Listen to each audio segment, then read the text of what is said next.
sahabat budaya, perkenalkan saya Dr. Ingrid Tania. Saya Ketua Umum Perkumpulan Dokter Pengembang Obat Tradisional dan Jamu Indonesia. Saya juga merupakan seorang peneliti dari penyehatan tradisional Nusantara. Senang sekali pada hari ini saya mendapat kesempatan untuk memandu diskusi kita yang bertema penyehatan tradisional Nusantara dengan menghadirkan beberapa narasumber yang akan memperkaya wawasan dan keilmuan kita melalui diskusi yang akan saya pandu pada hari ini. Sahabat budaya, sebelum kita mulai acara diskusi kita kali ini bersama para narasumber, pertama-tama saya mengucapkan selamat datang di program konferensi acara Pekan Kebudayaan Nasional 2020, suatu agenda tahunan yang diselenggarakan oleh Kementerian Pendidikan dan Kebudayaan Republik Indonesia. Tahun ini PKN kembali diselenggarakan dengan mengangkat tema tutur, kultur, dan luhur. Ya. Harapannya lewat konferensi yang dibangun ini akan ada diskusi lewat tutur dalam upaya mengangkat nilai budaya atau kultur yang mengakar dalam diri untuk kemudian ditinggikan di tengah masyarakat saat ini, ya, atau luhur. Nah, senang sekali kita sudah bersama dengan para narasumber yang sangat kompeten di bidangnya. Ya. Yang pertama di sebelah saya adalah Pak Iketut Sardika. Beliau adalah ahli atau pakar tantra ya Pak ya, atau ilmu kuno Nusantara. Kemudian ada Ibu Dr. Windra Waworuntu MK. Selamat datang Ibu. Ibu Windra adalah Direktur Pelayanan Kesehatan Tradisional Kementerian Kesehatan. Kemudian last but not least itu adalah Prof. Dr. Rusmin Tumanggor MA. Beliau adalah ahli antropologi kesehatan, merupakan guru besar di UIN Ciputat. Selamat datang Prof. Assalamualaikum warahmatullahi wabarakatuh. Waalaikumsalam. Salam sejahtera untuk kita semua. Ya, alhamdulillah bisa semua hadir di sini, berarti alhamdulillah sehat semua ya. Amin. Bapak, Ibu, dan Prof. Baik, tadi saya sudah memperkenalkan semua pembicara dan kini tiba saatnya saya memberi kesempatan kepada setiap pembicara untuk menyampaikan materinya, berbagi ilmunya, berbagi sudut pandangnya, berbagi wawasannya, berbagi perspektifnya lewat pemaparan daripada masing-masing narasumber, dan nanti kita akan lanjutkan dengan diskusi ya. Pertama-tama yang sebagai urutan pertama saya persilahkan kepada Bapak Iketut Sardika untuk menyampaikan materinya tentang ilmu kuno Nusantara. Silakan Bapak. Halo sahabat budaya dimanapun berada, perkenalkan nama saya Iketut Sandike, saya dari Bali.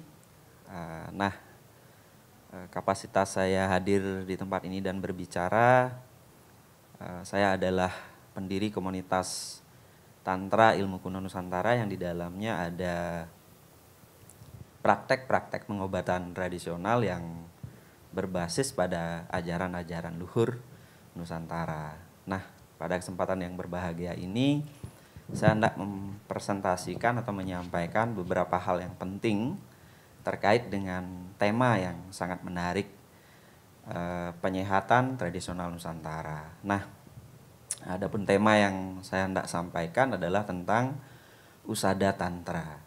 Jadi usada itu dalam bahasa Jawa kuno itu artinya pengobatan, bisa juga diartikan penyembuhan.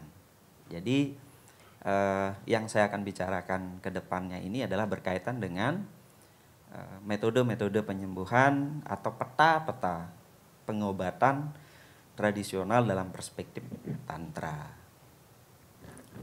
Nah, peran pengaruh tantra sebagai ilmu kuno Nusantara dalam peta pengobatan tradisional itu sangat kuat sekali.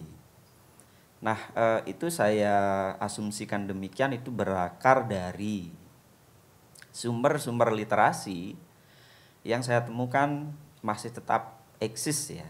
Itu dirujuk oleh pengusaha atau pengobat tradisional di Nusantara, terutama di Bali.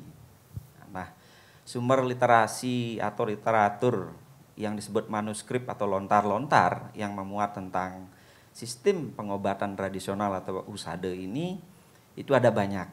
Seperti misalnya dalam teks Taru Pramana. Kalau teks ini sudah tidak asing lagi di Nusantara. Ini dari dulu dirujuk oleh ya pengobat-pengobat tradisional. Nah, isi teks ini adalah berbicara tentang bagaimana peran tumbuh-tumbuhan ya atau tanaman obat di dalam dunia kesehatan tradisional. Jadi dalam teks Taru Pramana ini itu narasi besar yang ditulis oleh para pengobat atau pengusade tradisional Nusantara. Itu boleh dikatakan kamus tumbuh-tumbuhan ya yang berdaya guna dan bermanfaat untuk pengobatan. Ini sudah tidak asing lagi. Pasti rujukan-rujukannya Taru Pramana. Nah, kemudian di sana ada teks yang bernama Usade Dalem. Jadi teks itu berbicara tentang berbagai macam penyakit-penyakit dan bagaimana cara mendiagnosa dan mengobatinya. Nah, kemudian selain Taru Pramana yang paling familiar sekali di kelompok para pengusaha Nusantara dan Bali khususnya, itu ada yang disebut dengan Usade Sari. Jadi Usade Sari itu adalah sebuah narasi teks yang berbicara tentang intisari dari pengobatan tradisional. Nah, di sana secara sistematisasi sekali dijelaskan dalam narasi lontar itu berbicara tentang bagaimana mendiagnosa penyakit, ya, kemudian apa yang mesti harus dilakukan pengusade, kemudian apa etika pengusade ya ketika mengobati pasien. Nah, itu sama dengan etika kedokteran kalau dalam pengobatan modern. Itu dijelaskan di dalam Usade Sari.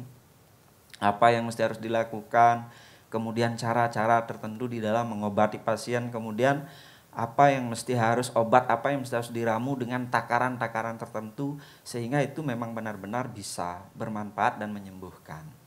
Nah, kemudian di dalam Usade Buduh. Nah, ini ada satu teks yang menarik. Buduh itu kalau dalam buduh itu dalam bahasa Bali atau Jawa kuno itu diartikan gila. Nah, di sini teks ini berbicara tentang bagaimana ya obat-obatan atau cara mengobati ketika ada orang yang mengalami gangguan fisikis.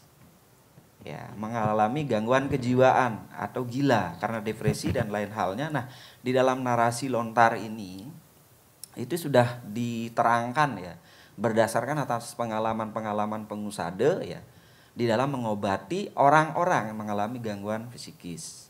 Nah, kemudian kalau lontar punggung tiwas itu membicarakan tentang diagnosa penyakit ya, baik penyakit yang datang dari dari virus-virus maupun penyakit yang datang dari dalam tubuh sendiri.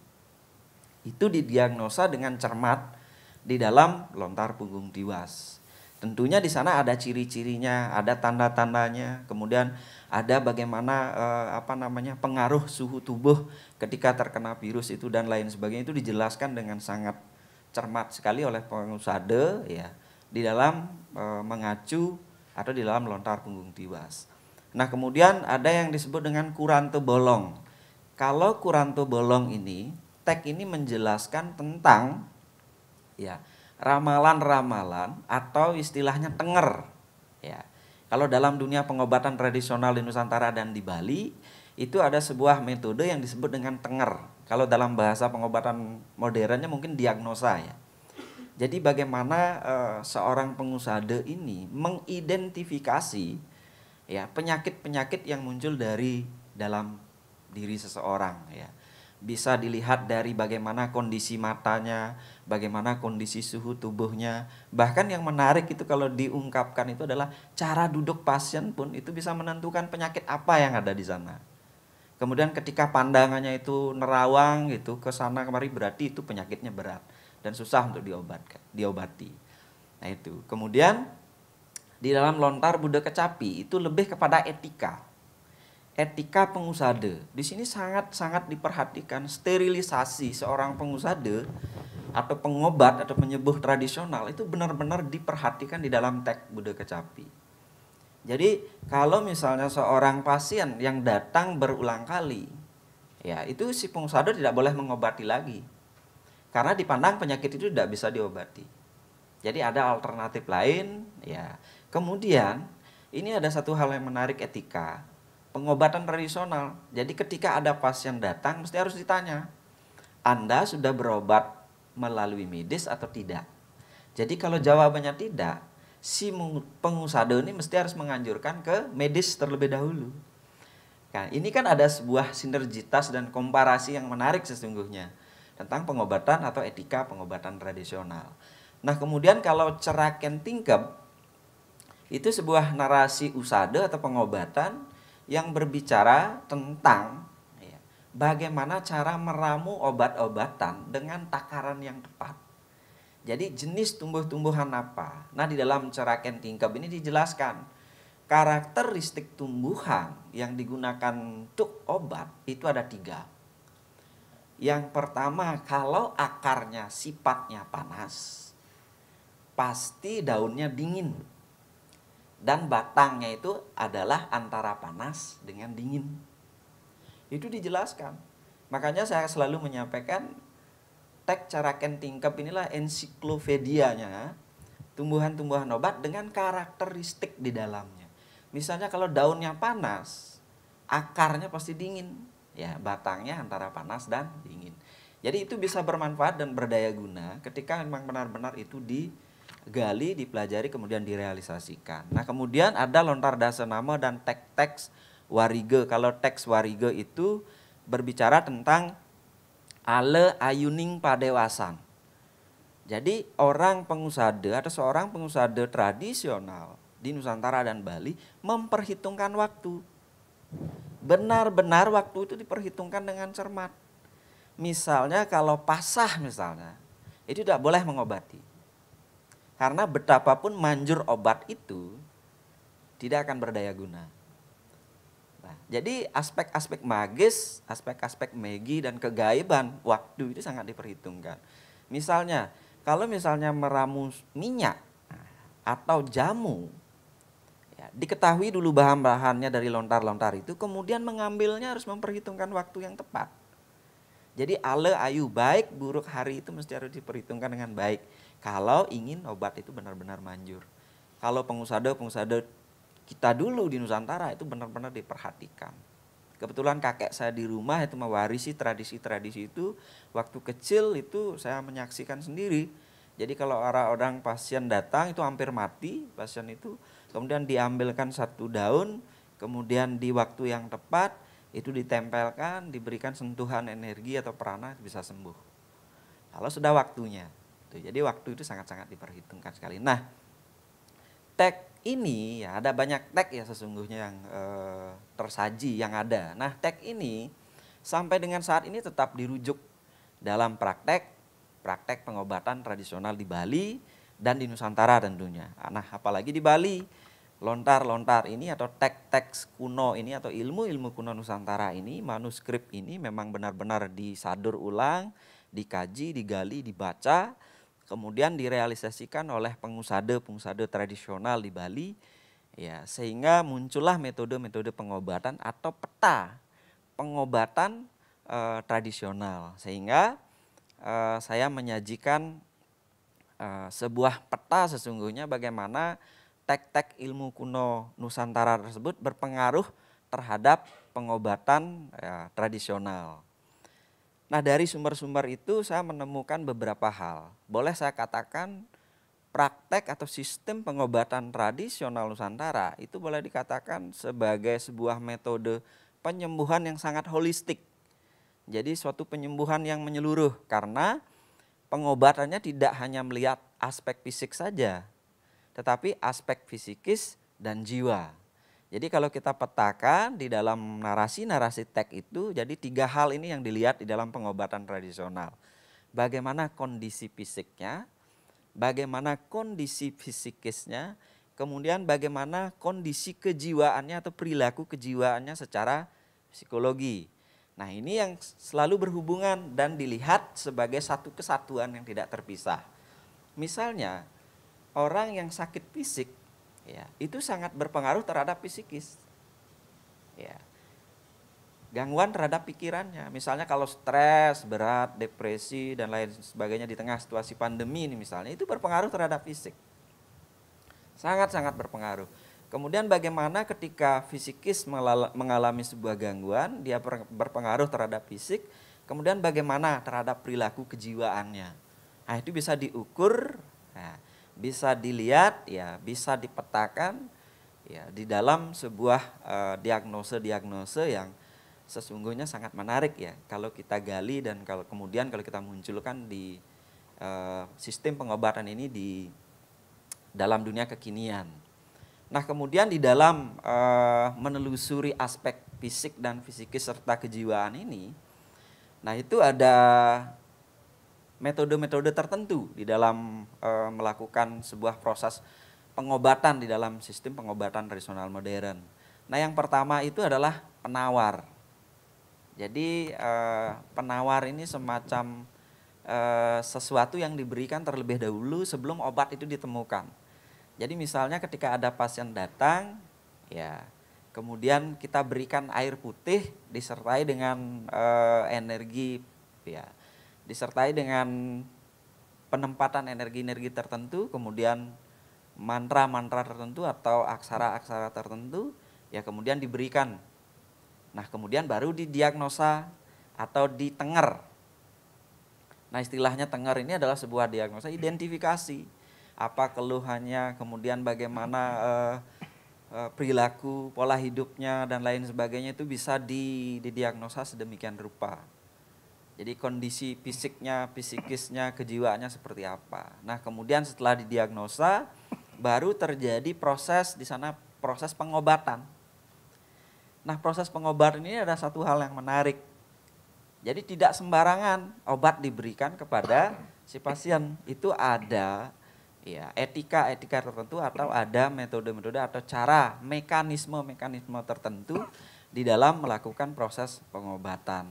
Nah, di sana di dalam proses pengobatan itu ada sarana dan prasarana yang digunakan.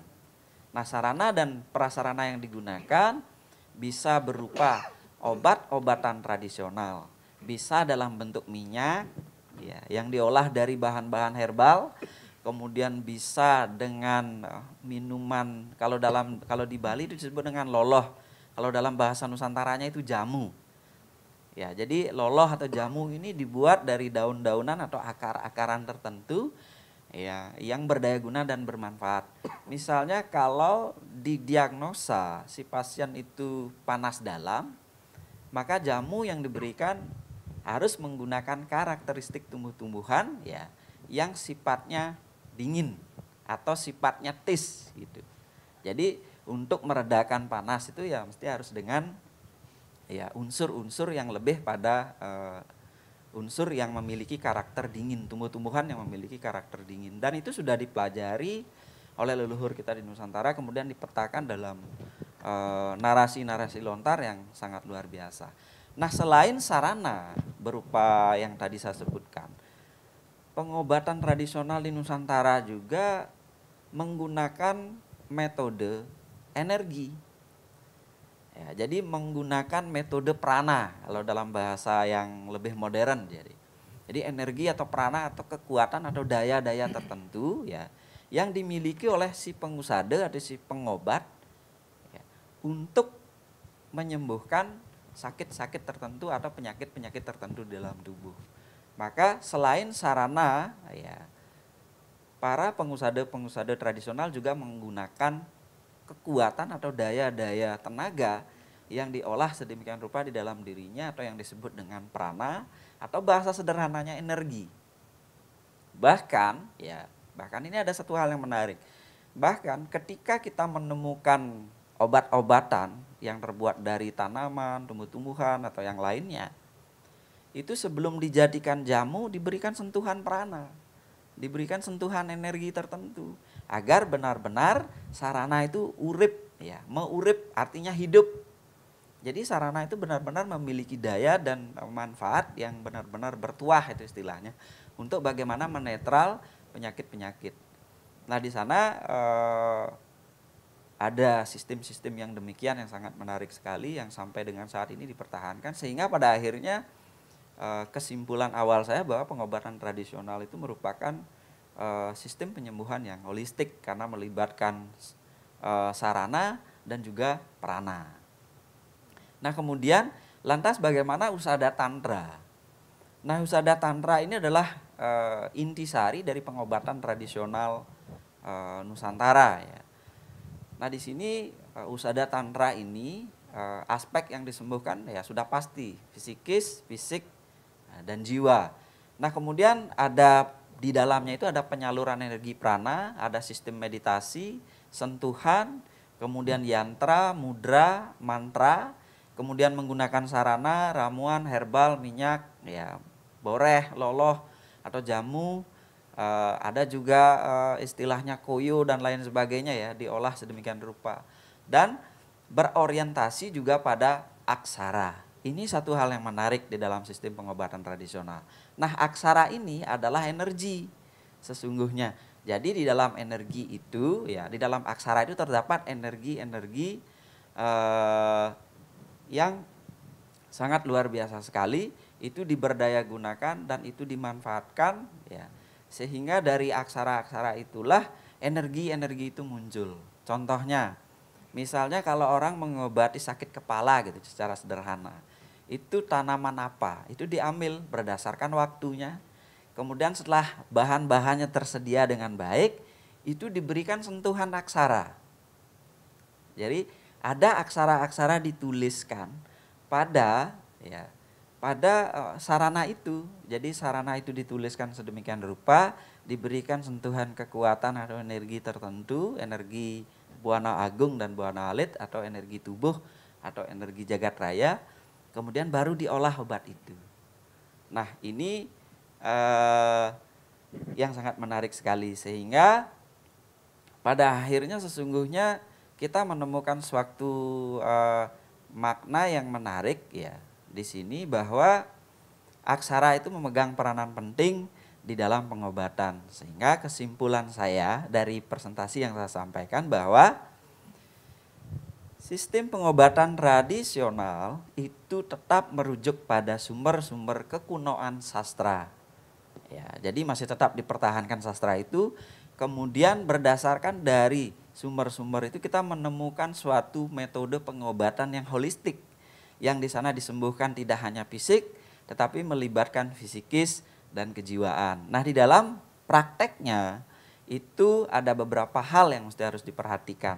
Jadi menggunakan sarana, nah sarana ini berupa obat-obatan tradisional, baik itu obat-obatan herbal yang terbuat dari tumbuh-tumbuhan, akar tumbuh-tumbuhan, dan sarana dan prasarana lainnya yang disertai dengan aksara atau ya bentuk-bentuk atau tulisan-tulisan magis tertentu yang diyakini oleh para pengusada mengandung kekuatan-kekuatan untuk menyembuhkan.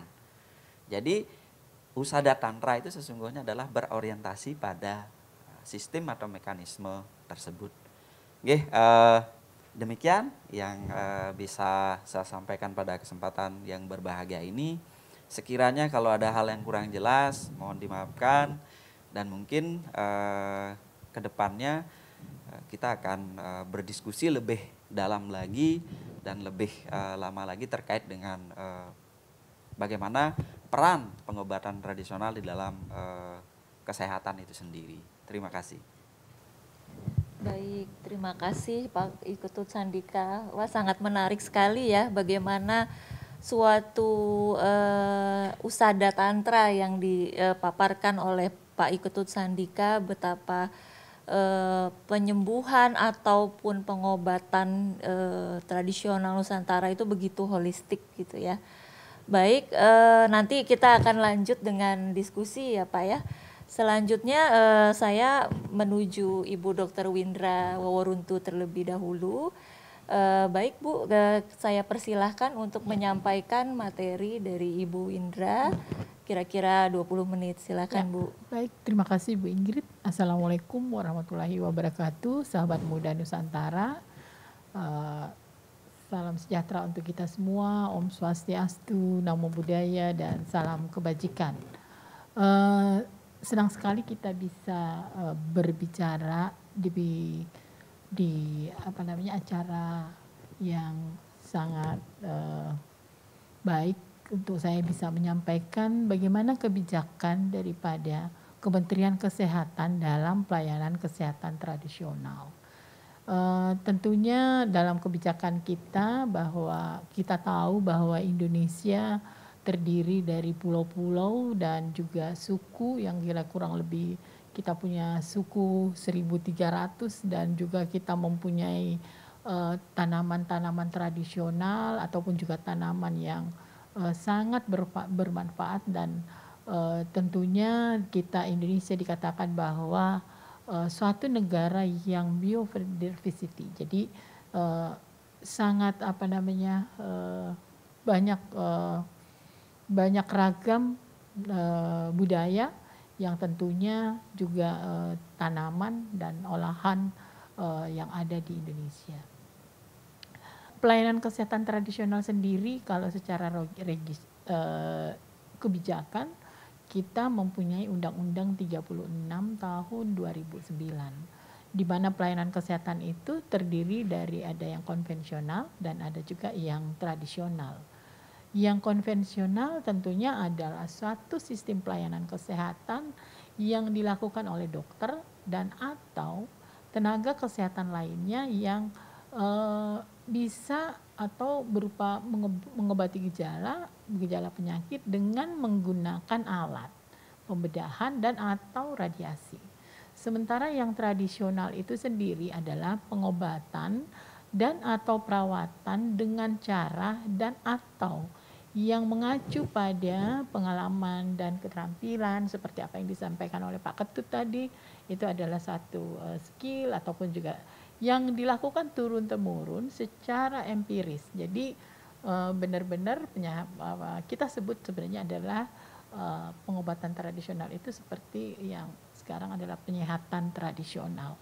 Kemudian bisa dapat dipertanggungjawabkan dan diterapkan sesuai dengan norma yang berlaku di masyarakat. Jadi ini tadi sangat bagus diawali dengan Pak Ketut yang itulah tradisional ya.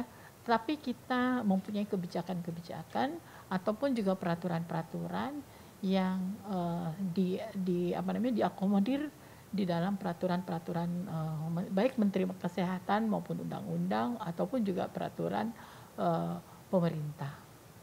Kalau kita lihat bahwa sebenarnya apa yang disampaikan oleh Pak Ketut, saya mau menyampaikan bahwa kita sebenarnya punya peluang yang besar terhadap pemanfaatan upaya-upaya kesehatan tradisional. Seperti kita ketahui bahwa sesuai dengan hasil riset bahwa 58% orang Indonesia konsumsinya herbal untuk menyehatkan. Kemudian juga 80,4% itu rumah tangga menggunakan cara tradisional untuk kesehatannya. Jadi benar apa yang disampaikan oleh Pak Ketut bahwa memang orang juga memilih untuk menggunakan pelayanan kesehatan tradisional. Kemudian 44,3% masyarakat menggunakan pelayanan kesehatan tradisional baik yang praktisi yaitu kesehatan tradisional maupun upaya sendiri. Jadi ini adalah bukti-bukti ataupun juga riset yang sudah dilaksanakan di masyarakat. Nah, tadi sudah saya sampaikan bahwa kita punya Undang-Undang 36, kita punya Undang-Undang nomor 5 ya kalau untuk Kementerian Kebudayaan, Undang-Undang tentang pemajuan untuk kebudayaan. Kemudian kita juga punya strategi, jadi tradisional WHO strategi tradisional medicine pun juga mempunyai strategi-strategi, bahkan yang terakhir dia mempunyai tahun 2014 sampai dengan 2023 kita mempunyai 3 sasaran strategi yang mana kita sudah masukkan ke dalam peraturan pemerintah, yaitu pelayanan kesehatan tradisional, pelayanan kesehatan empiris, dan juga pelayanan kesehatan komplementer. Jadi sebenarnya kita pun juga mengikuti secara global ya. Artinya di mana dunia juga sudah melakukan aksi rencana aksi, maka kita pun juga sudah menuangkan di dalam peraturan-peraturan. Kemudian selain daripada itu, kita mempunyai tujuan sebenarnya di dalam mengatur pelayanan kesehatan tradisional. Tentu kita harus membangun sistemnya. Bagaimana pelayanan kesehatan tradisional harus bersinergi dengan layanan kesehatan yang konvensional. Nah, kemudian penyelenggaraan daripada pelayanan kesehatan tradisional yang aman, bermanfaat tentunya bermutu secara rasional dan tidak melanggar norma. Nah, inilah tujuan daripada kita mengatur layanan kesehatan tradisional ini.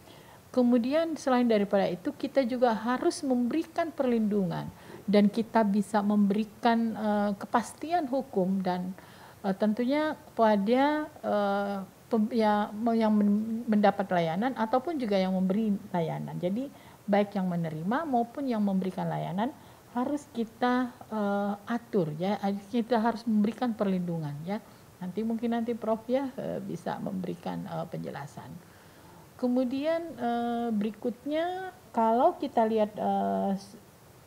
lihat bahwa pemanfaatan daripada kesehatan tradisional ini tentunya ada fasilitas ya, fasilitas kesehatan masyarakat, ada fasilitas pelayanan kesehatan. Nah, kita harus melihat di Fasiankes itu ada puskesmas, ada rumah sakit dan ada geria sehat. Sedangkan yang di masyarakat sendiri tentunya ada penyehat ya, seperti mungkin yang disampaikan oleh Pak Ketut, ada penyehat tradisional untuk pemberdayaan masyarakat tentunya dengan memanfaatkan ramuan-ramuan dan juga tanaman obat keluarga dan juga akupresur. Jadi ini yang perlu kita cermati, yang mana yang masyarakat, yang mana yang ada di Fasiankes. Yang di masyarakat tentunya bisa dengan asuhan mandiri kesehatan tradisional. Jadi mungkin kita hanya merubah saja ya yang tadinya kita sebut dengan pengobatan tradisional, kalau di masyarakat itu namanya penyehatan tradisional. Tapi kalau dia dilakukan oleh fasilitas pelayanan kesehatan, tentu itu adalah tenaga kesehatan tradisional. Jadi ini yang perlu kita cermati. Kemudian sedangkan yang untuk pemanfaatan obat tradisional ataupun juga herbal bisa yang dalam bentuk sediaan segar, bisa juga dalam bentuk sediaan modern. Jadi sekarang begitu pesatnya ya ilmu daripada tradisional ini sehingga kita bisa melihat yang mana yang sediaan segar, tentunya jenis tanaman komposisi, tentu kita juga memperhatikan itu, seperti juga bagaimana pengelolaan yang baik dan benar dan bagaimana cara mengkonsumsi itu diatur. Nah, apa yang tadi disampaikan saya kira sudah inline dengan apa yang disampaikan oleh Pak Ketut. Misalnya mungkin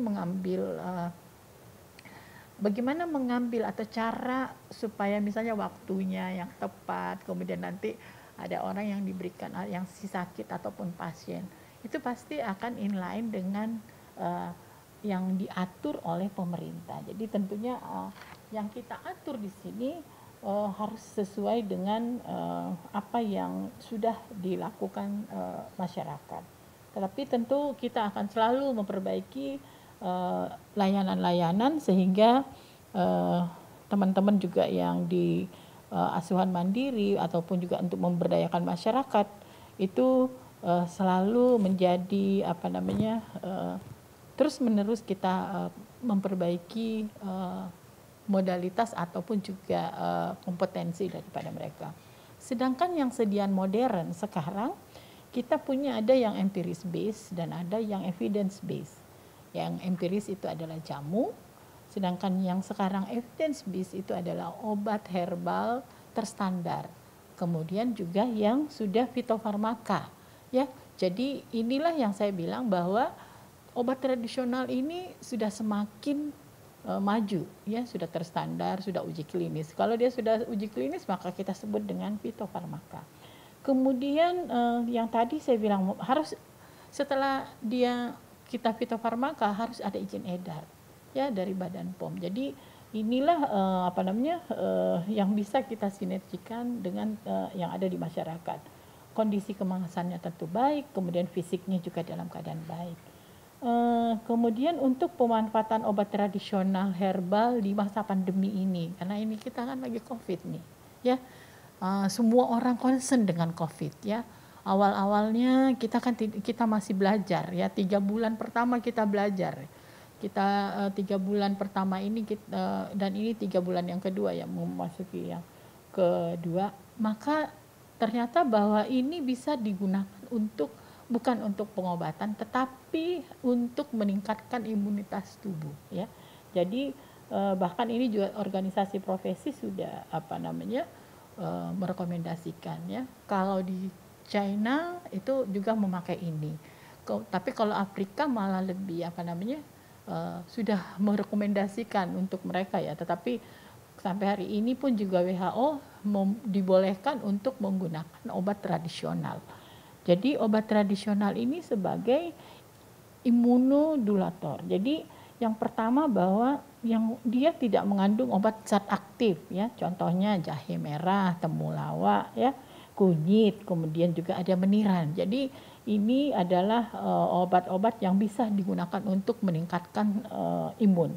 Kemudian untuk mengurangi gejala yang ringan, bisa batuk pilek karena sakit kepala, sulit tidur, itu bisa juga menggunakan rimpang, kencur. Sedangkan yang bawang putih, kemudian sulit tidur, biji pala, mual muntah, jahe bisa dipakai untuk mengurangi risiko. Sedangkan untuk yang faktor komorbid ya, kalau kita tahu bahwa COVID sekarang 19 kan komorbidnya hipertensi, kencing manis, kemudian juga jantung. Nah, ini juga hipertensi itu bisa menggunakan, sekali lagi saya bilang, yang COVID-19 ini bukan obat ya, tetapi dia bisa digunakan untuk mengurangi resiko. Jadi tekanan darah tinggi, seledri dan bawang putih. Kemudian kencing manis itu bisa daun salam atau sambiloto. Kemudian yang obat yang gemuk bisa menggunakan daun jati Belanda atau daun ceremai. Nah, inilah obat-obat yang bisa kita manfaatkan dalam masa pandemi COVID ini. Nah, selain daripada itu kita juga wellness ini ya, ethno wellness ini atau spa. Tapi kalau kemarin ya karena spa ini langsung kepada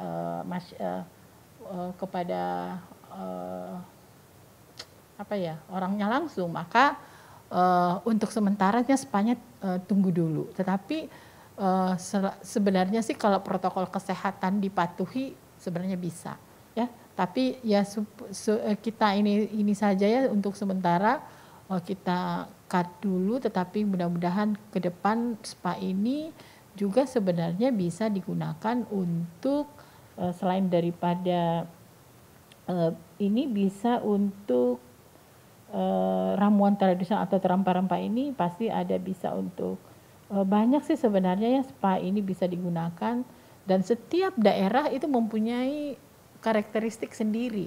Jadi kalau di Bali juga punya ya spa Bali. Jadi di Jawa ini semuanya juga macam-macam ya. Ini bisa digunakan sebenarnya juga untuk mengurangi stres ataukah juga untuk mengurangi sakit badan. Jadi itu juga banyak yang menggunakan ini. Kemudian tantangan kita untuk ke depan bahwa ini adalah pertama, pelayanan kesehatan tradisional belum menjadi suatu prioritas. Padahal kalau kita lihat bahwa Indonesia ini apa sih yang nggak ada ya, ditanam apa aja jadi ya. Malah kalau kita lihat sekarang orang yang di luar ya, mereka sekarang back to nature. Jadi dia kembali ke alamiah. Nah, inilah yang harusnya kita menjadikan harusnya jadi peluang. Tapi di kami itu belum prioritas. Saya mohon maaf ya. Mohon maaf karena dia belum prioritas. Kemudian masih banyak juga modalitas kesehatan tradisional belum dinilai keamanan dan manfaat. Nah, ini sebenarnya semakin banyak komunitas seperti Pak Ketut atau mungkin yang lainnya hipnoterapi dan lain sebagainya, semakin banyak sebenarnya mereka membuat evidence base dan dilaporkan pengalaman-pengalaman mereka. saya kira ini bisa kita menjadi suatu kajian-kajian yang tentunya nanti akan bisa didukung ya. Kemudian jumlah tenaga kita masih sangat terbatas. Kita punya tenaga mungkin baru sekitar 1.000 lebihan ya, belum sampai 2.000 ya untuk tenaga kesehatan tradisional. Tapi kalau akupuntur itu pun juga ada, tapi mungkin belum banyak di Indonesia. Tidak seperti dokter ya, dokter kan sudah 10.000 lebih ya. Tapi kalau tenaga perawat, bidan itu banyak ya. Kemudian dukungan jaminan kesehatan juga masih terbatas. Nah, sedangkan untuk perkumpulan hatra ataupun juga menurut modalitas yang keterampilan, yang ramuan ataupun kombinasi sebenarnya sudah cukup banyak ya. Nanti mungkin itu porsinya Prof yang menjelaskan. Saya bisa menyimpulkan bahwa sebenarnya pelayanan dari apa yang saya sampaikan, pelayanan kesehatan tradisional yang diterapkan pada masyarakat harus aman, kemudian harus bermanfaat, harus berkualitas, harus akuntabel dan tidak melanggar norma-norma ya. Jadi ini yang harus kita cermati, bahwa yang kita layani itu harus benar-benar bermanfaat. Kemudian untuk melestarikan pelayanan kesehatan tradisional sebagai warisan budaya disertai dengan dorongan bukti ilmiah tentu melalui proses-proses sains ya. Jadi tadi yang saya sampaikan bahwa semakin banyak komunitas kita semakin baik sebenarnya untuk memberikan warna daripada pelayanan kesehatan tradisional di Indonesia. Kemudian yang mungkin kita mempunyai juga peran lintas sektor yang perlu kita kembangkan ya, layanan kesehatan tradisional. Kementerian Kesehatan tidak bisa sendiri ya, tentu ada Kementerian Pendidikan dan Kebudayaan, Kementerian Pertanian, siapa saja bisa untuk kita bersama-sama secara multisektor ya. Kalau misalnya hipnoterapi ataupun juga tadi yang disampaikan Pak Patut, Usada Tantra itu kan juga ada bagian daripada kementerian lain yang bisa memberikan kontribusi kepada komunitas-komunitas. Nah, ini saya memberikan tips-tips saja untuk bagaimana supaya peran-peran daripada lintas sektor kita ini bisa berperan. Jadi apalagi di zaman COVID ini ya, saya mungkin karena ada tips yang akan saya sampaikan untuk meningkatkan daya tahan tubuh di berikutnya, yaitu tentunya dengan cara-cara kesehatan tradisional. Jangan lupa juga akupresur berikutnya. Kalau saya rasa jangan lupa kita juga ada akupresur ya. Pijat-pijat ini sebenarnya juga sangat bermanfaat. Kemudian selain daripada itu tadi jamu ya. Jamu yang bisa selain daripada itu juga ada obat herbal. Nah, untuk meningkatkan kebugaran di dalam masa COVID ini tadi sudah saya sampaikan bahwa ada obat herbal, ada jamu. Kemudian selain daripada itu tentunya olahraga yang teratur, jangan lupa cuci tangan selalu dengan sabun ya. Kemudian selain daripada itu minum air, jangan lupa juga minum air. Dan ingat juga bahwa banyak juga obat-obat ramuan atau obat-obat jamu tradisional yang bisa meningkatkan daya tahan tubuh ya. Saya kira mungkin ini yang bisa saya sampaikan, kurang lebihnya saya mohon maaf. Terima kasih. Wabillahi taufiq wal hidayah. Assalamualaikum warahmatullahi wabarakatuh. Assalamualaikum warahmatullahi wabarakatuh. Terima kasih Ibu Dr. Windra.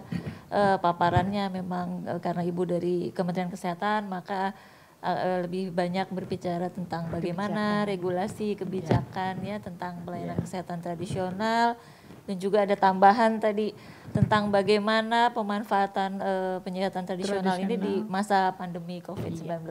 Nanti akan kita kembangkan dalam diskusi selanjutnya ya Bu. Baik, kita melangkah ke narasumber berikutnya, yaitu Profesor Dr. Rusmin Tumanggor MA.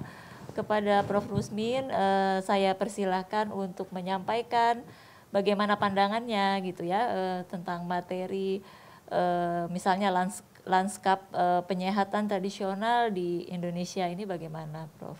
Silakan. Baik, Assalamualaikum warahmatullahi wabarakatuh. Salam sejahtera untuk kita semua. Saya mulai dari judul kita ya, penyehatan tradisional Nusantara. Sebelum kita bahas ini, saya ke konsep dulu. Mengapa kita pakai penyehatan? Secara fenomenal, setiap orang sisi sehat jauh lebih banyak dari sisi sakit.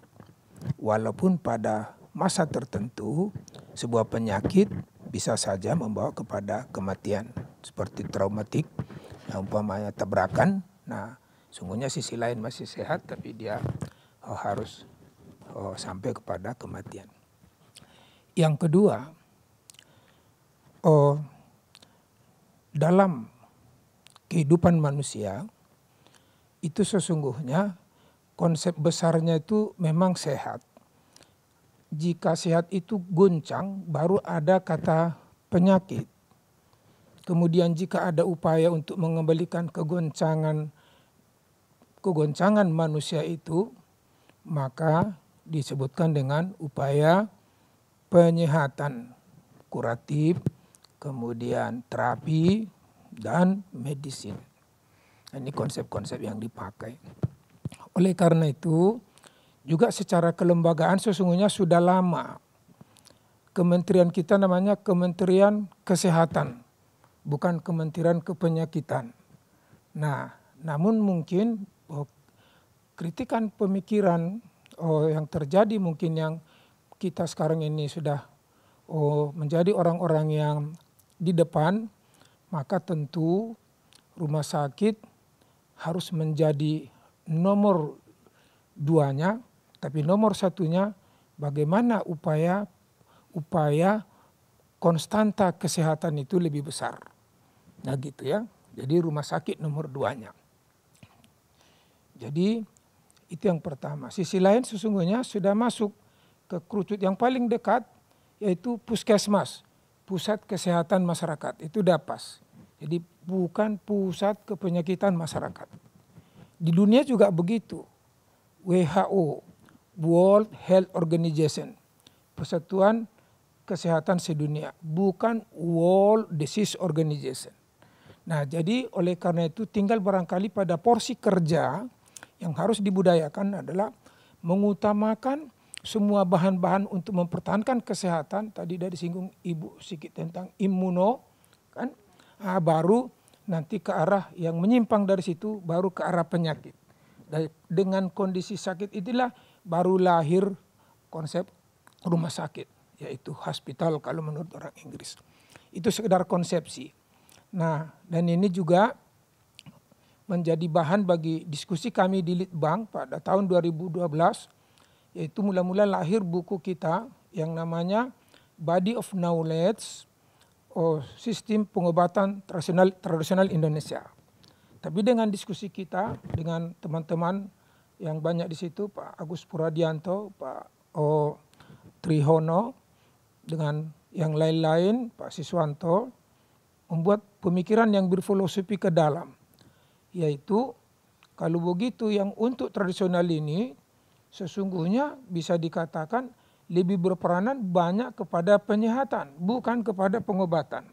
Maka buku kita yang kedua yang tahun 2016 yaitu judulnya Pohon Keilmuan Kesehatan Tradisional Indonesia.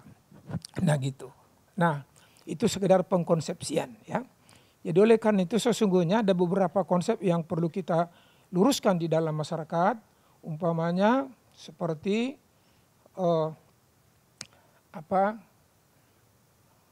herbal untuk pengobatan mungkin kurang tepat. Herbal untuk penyehatan itu baru pas.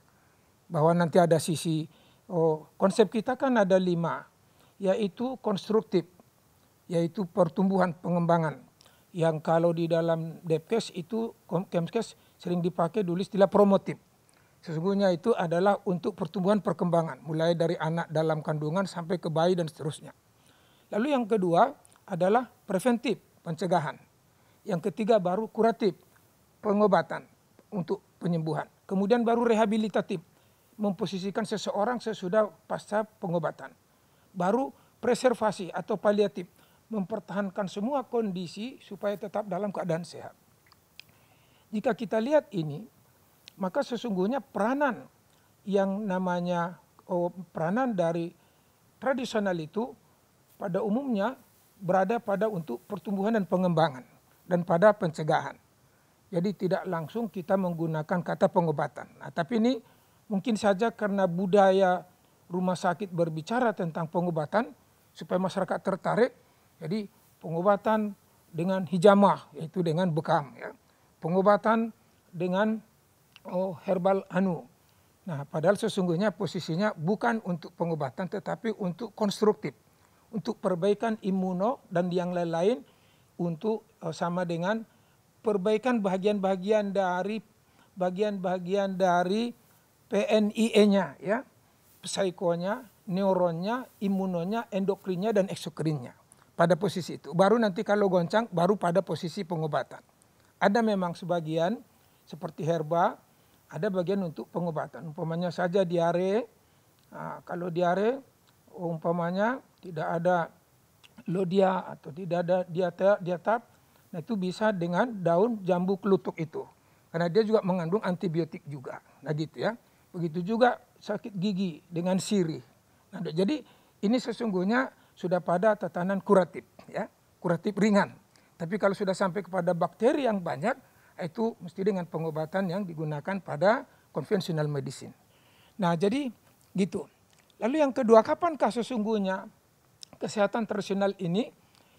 Sebelum adanya Hippocrates, Bapak Kedokteran Modern pada tahun 400 sebelum Masehi, nah itu semua masih menggunakan budaya dasar. Apa itu budaya? Budaya adalah idea bersama masyarakat di setiap suku bangsa yang menjadi dasar untuk melahirkan aktivitas sosial mereka, melahirkan budaya materi di bidang agama, ilmu pengetahuan, teknologi, ekonomi, organisasi sosial, bahasa komunikasi dan kesenian. Dari celah kehidupan organisasi sosial inilah terjadi berbagai kondisi dalam masyarakat untuk kepentingan untuk pertumbuhan fisiknya dan jiwanya, untuk berbagai goncangannya sehingga ada yang sakit, tentu mereka menggunakan bahan alam di situ. Baru setelah ada, jadi di seluruh dunia, baru setelah ada Hippocrates, lalu dia melahirkan konsep, terutama dulu karena masih menggunakan religius dari masing-masing Yunani yang dia ketahui, lahirlah konsepnya yang sangat mendasar, yang hitam putih. Apa katanya?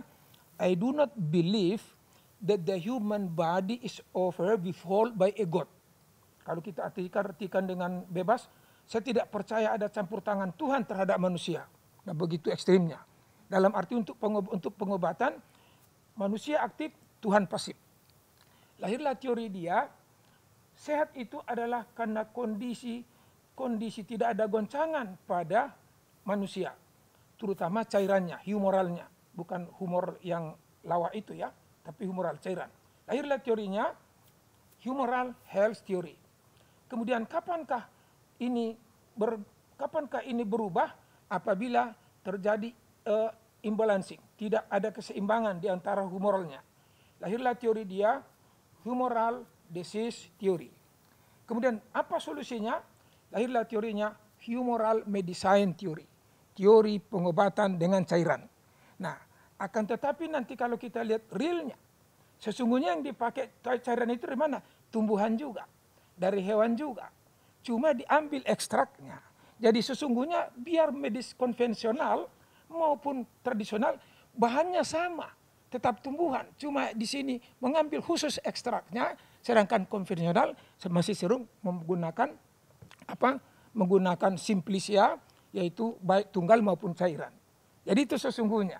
Jadi persimpangannya hanya mengambil unsurnya. Nanti kita bicarakan lebih lanjut. Jadi di Nusantara bagaimana? Nah, kata Nusantara ini bapak-bapak, ibu-ibu yang saya muliakan, ini sesungguhnya disebut Nusantara itu dulu termasuk Indonesia, Malaysia, Filipina, kemudian Thailand. Nah, termasuk Papua Nugini itu Malaysia. Itu Nusantara. Tapi belakangan itu tidak muncul lagi dalam pembicaraan budaya. Jadi Nusantara itu sudah tinggal kepulauan Indonesia.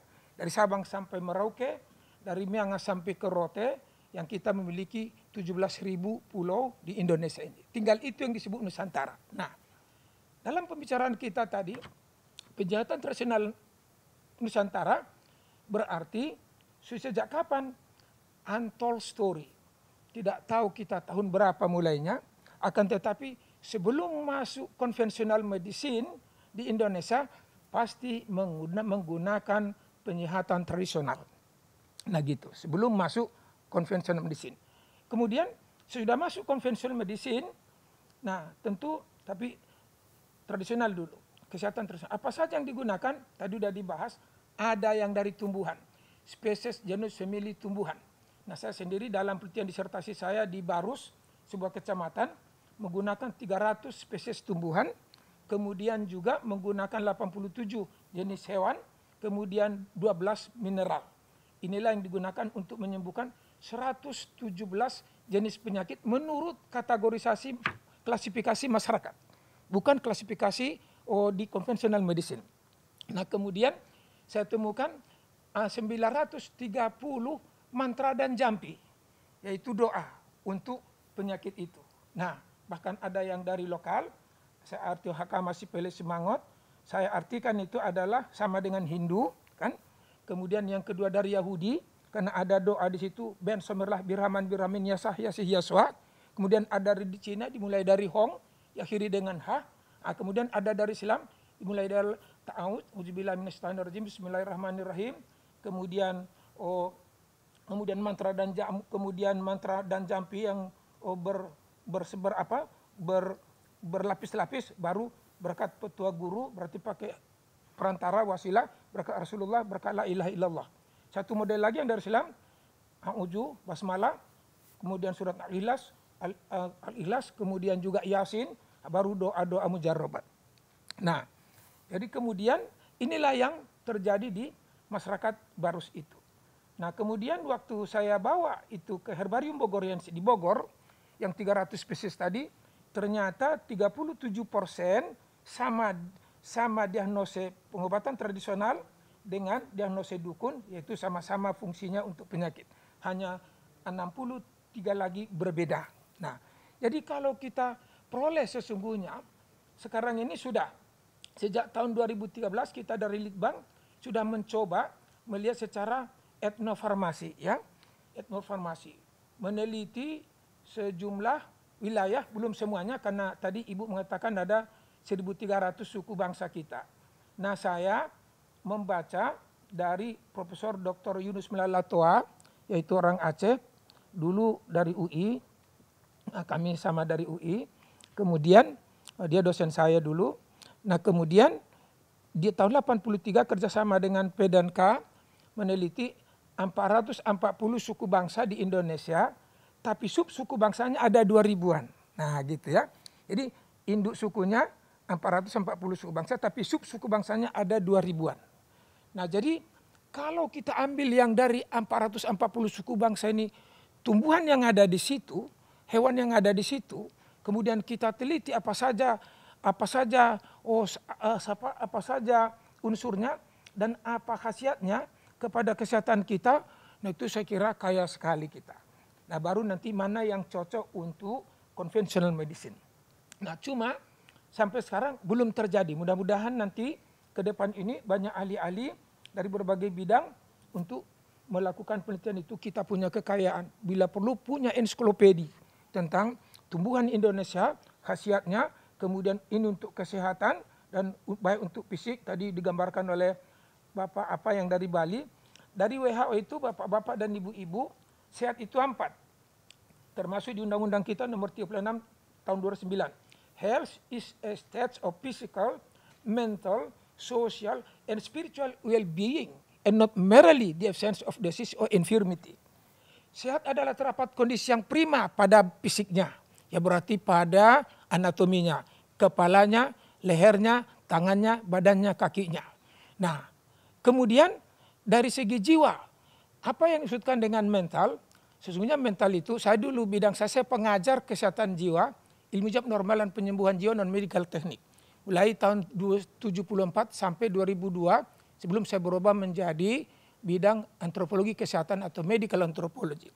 Nah, jiwa itu ada 14. Jadi kalau kita mendidik murid, kita lihat yang 14 itu. Kalau kita sebagai seorang psikologis atau psikiater, lihat dulu mana yang abnormal dari 14 itu. Pikirannya, perasaannya, pemahamannya, pengenalannya, pertimbangannya, khayalannya, insting beragamanya, insting pemenuhan kebutuhan biologinya, kemudian daya ciptanya, motif berprestasinya, harga dirinya, sosialnya, kata hatinya, pengambilan keputusannya.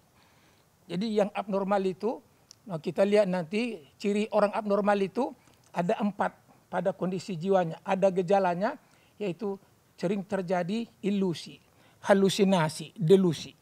Nah, ya, ilusi itu artinya gelas ini, aqua ini botol aqua, tapi nampak saya bukan aqua, tapi nampak saya menjadi sosok tuyul. Nah, itu berarti ilusi. Satu lagi halusinasi, nihil objek, tidak ada objeknya, tapi nampak tuyul di situ. Itu halusinasi. Satu lagi delusi, keyakinan yang salah tentang fenomena. Umpamanya ada delusi jealous, yaitu delusi kecemburuan. Umpamanya seperti ada dulu klien saya itu, suaminya menderita delusi itu. Kalau malam sudah dia ikat paha istrinya dengan dia, dilem itu pintu. Kalau longgar, lalu dia tuduh, ini kamu tadi menyeleweng ya? Enggak, buktinya ini longgar ini tali. Itu delusi kecemburuan kan. Nah, oleh karena itu satu. Kemudian biasanya penderita ini namanya paranoia, penyakitnya jiwanya. Ini orangnya lebih cerdas. Jadi kalau psikolognya kurang-kurang IQ-nya, itu kalah tuh.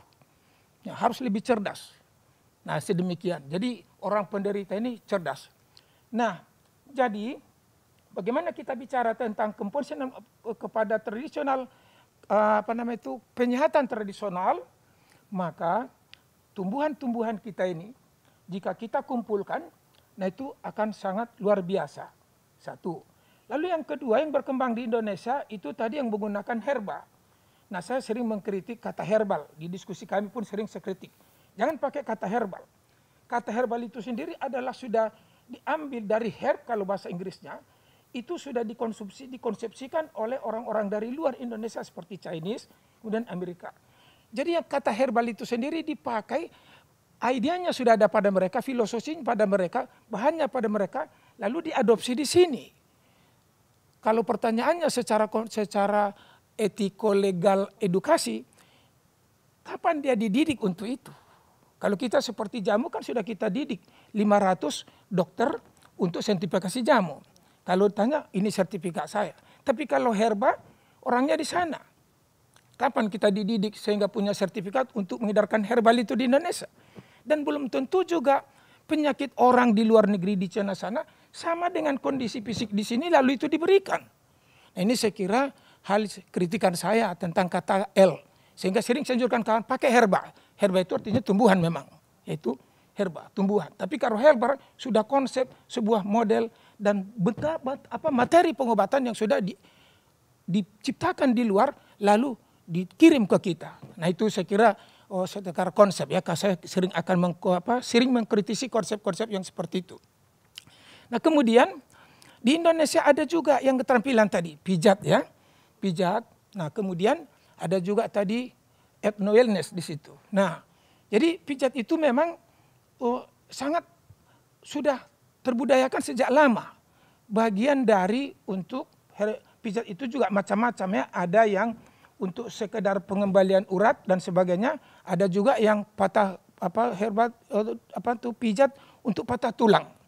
Nah, patah tulang ini sendiri ada kalanya kalau di konvensional medicine pasti di Bu, yang dipotong itu Bu?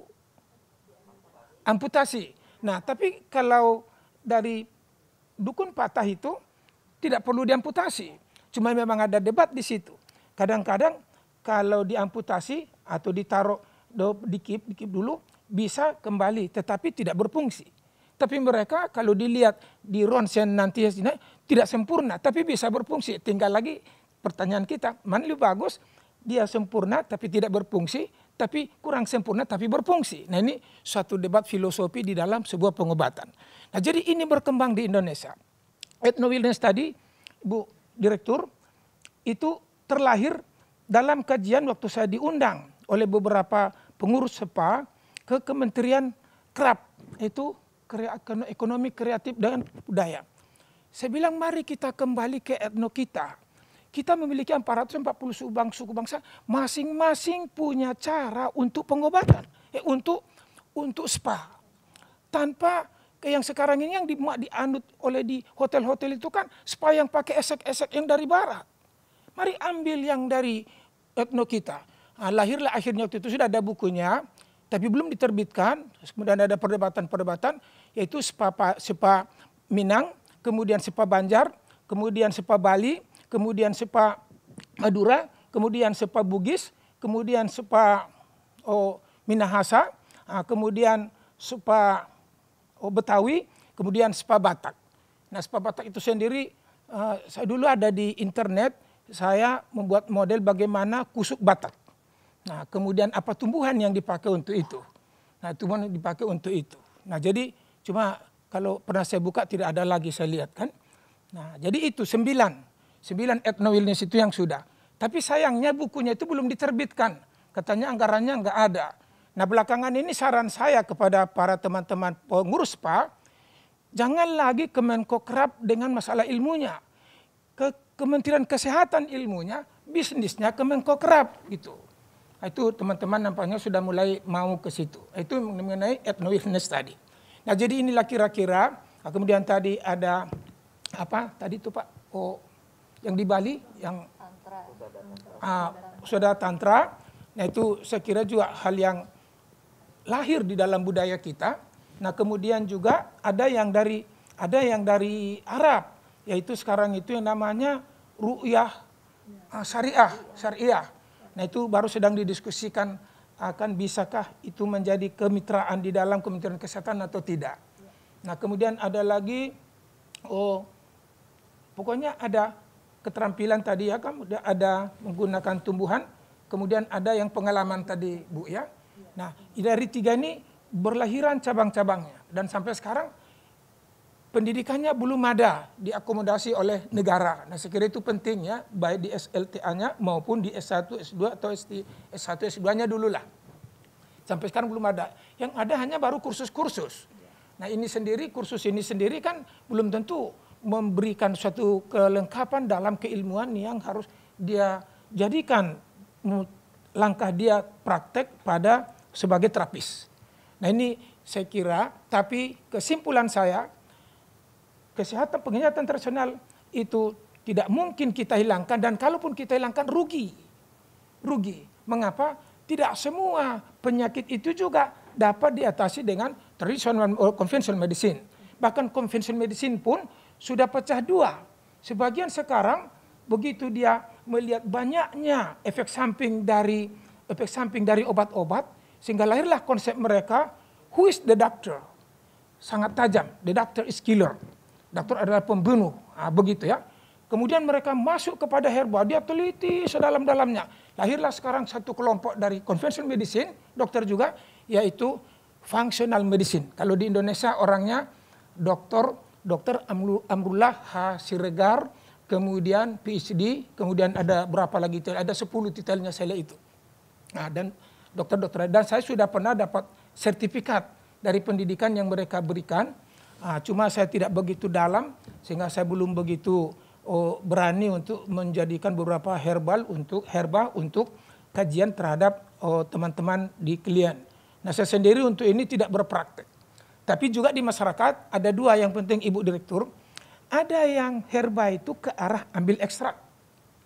Tapi ada yang herba bukan ekstraknya. Betul-betul murni tumbuhan itu serbuknya saja. Yang diberikan oleh Toga Lestari ya. Toga Lestari yaitu Pak Supriyanto namanya. Nah, ini bila perlu kita lihat prakteknya. Murni sekali. Nah, tetapi kalau yang seperti jamu seperti Nyonya Menir, siapa lagi itu? Siapa lagi? Sido Muncul, satu lagi Ibu Nyonya Menir, ada satu Sido Muncul, ada satu lagi itu Marta Tilaar. Nah, ini ekstraknya. Sedangkan satu lagi. Jadi 2 ini pun barangkali hal yang menarik untuk kita lihat. Nah, apakah harus ekstrak? Berarti mengikuti konsepsi dari farmakologi. Tapi kalau murni Itu tidak perlu. Ada pertanyaan terakhir di dalam diskusi kita pemaparan saya ini waktu tinggal. Nah, yaitu apa? Ada pertanyaan bagi saya. Waktu itu teman-teman di LIPI yaitu farmakolog pada para apa namanya? Farmakolog itu apa namanya itu? Kalau di apotek itu siapa? Apoteker itu? Pak Rusmin. Kalau tradisional itu kan tidak ekstrak. Kalau konvensional medicine kan jelas ekstraknya.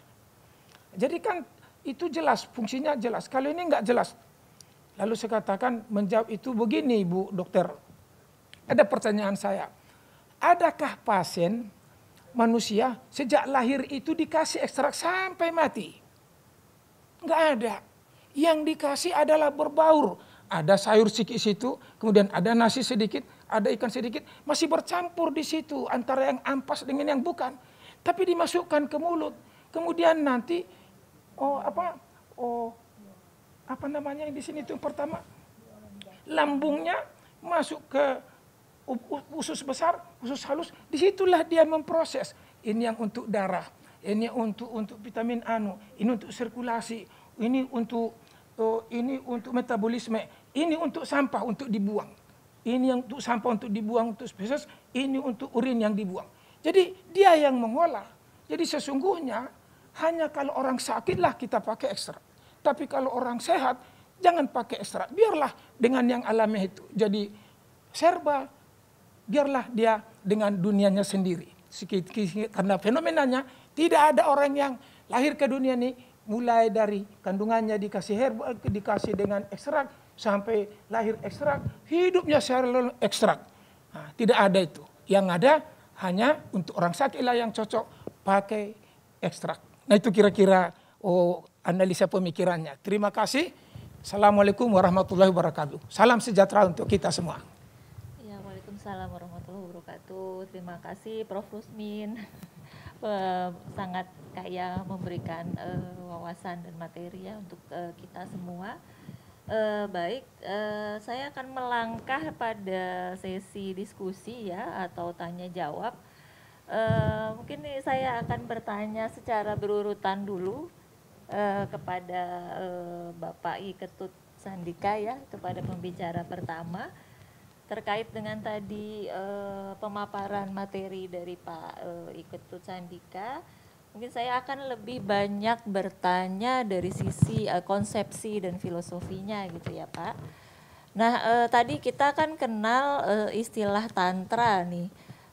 Sebelum kita masuk ke usada tantra, sebenarnya saya kepingin tanya sebenarnya tantra itu apa gitu ya, ada artinya itu sebenarnya apa dan apakah sebenarnya tantra ini memang sama dengan ilmu kuno Nusantara, ilmu atau sains kuno Nusantara, mungkin bisa dijelaskan Pak. Terima kasih ya, pertanyaan yang menarik sesungguhnya. Jadi pertanyaan ini juga sudah sering disampaikan ke saya ya.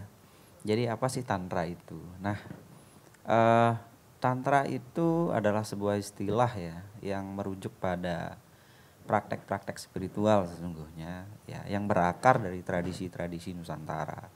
Nah, itu bisa saya lacak dari literasi-literasi, kemudian laku-laku tertentu yang dilakukan oleh leluhur-leluhur kita di Nusantara di masa lalu, dan laku-laku itu sampai dengan saat ini bisa kita temukan di Bali ya.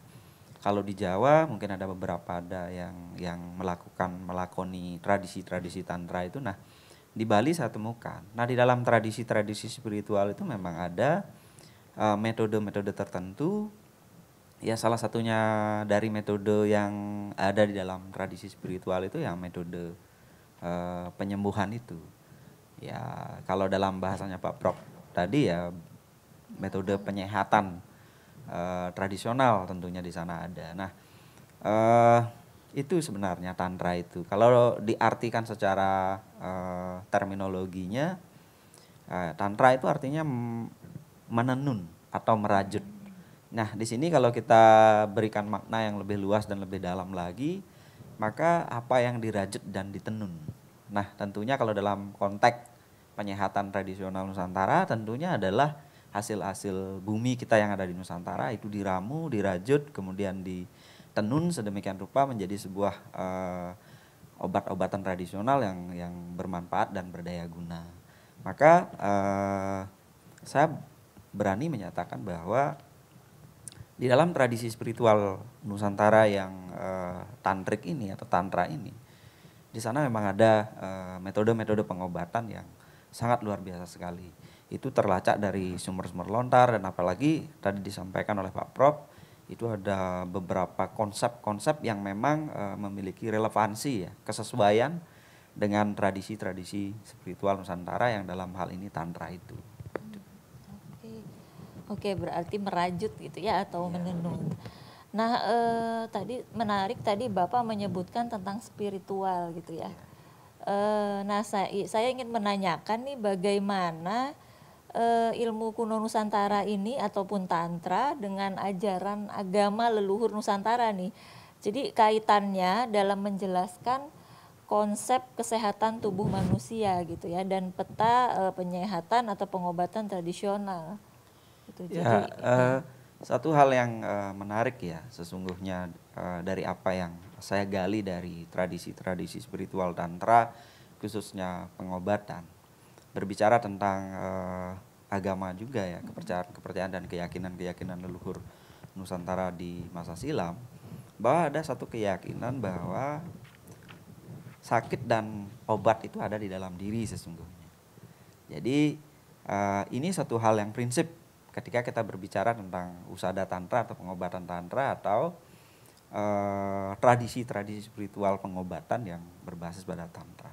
Nah, ketika sakit dan obat itu ada dalam diri, maka kemudian praktisi-praktisi tantra yang concern dalam pengobatan, maka dia menemukan diagnosa, kemudian solusi penyembuhan-penyembuhan itu dari dalam.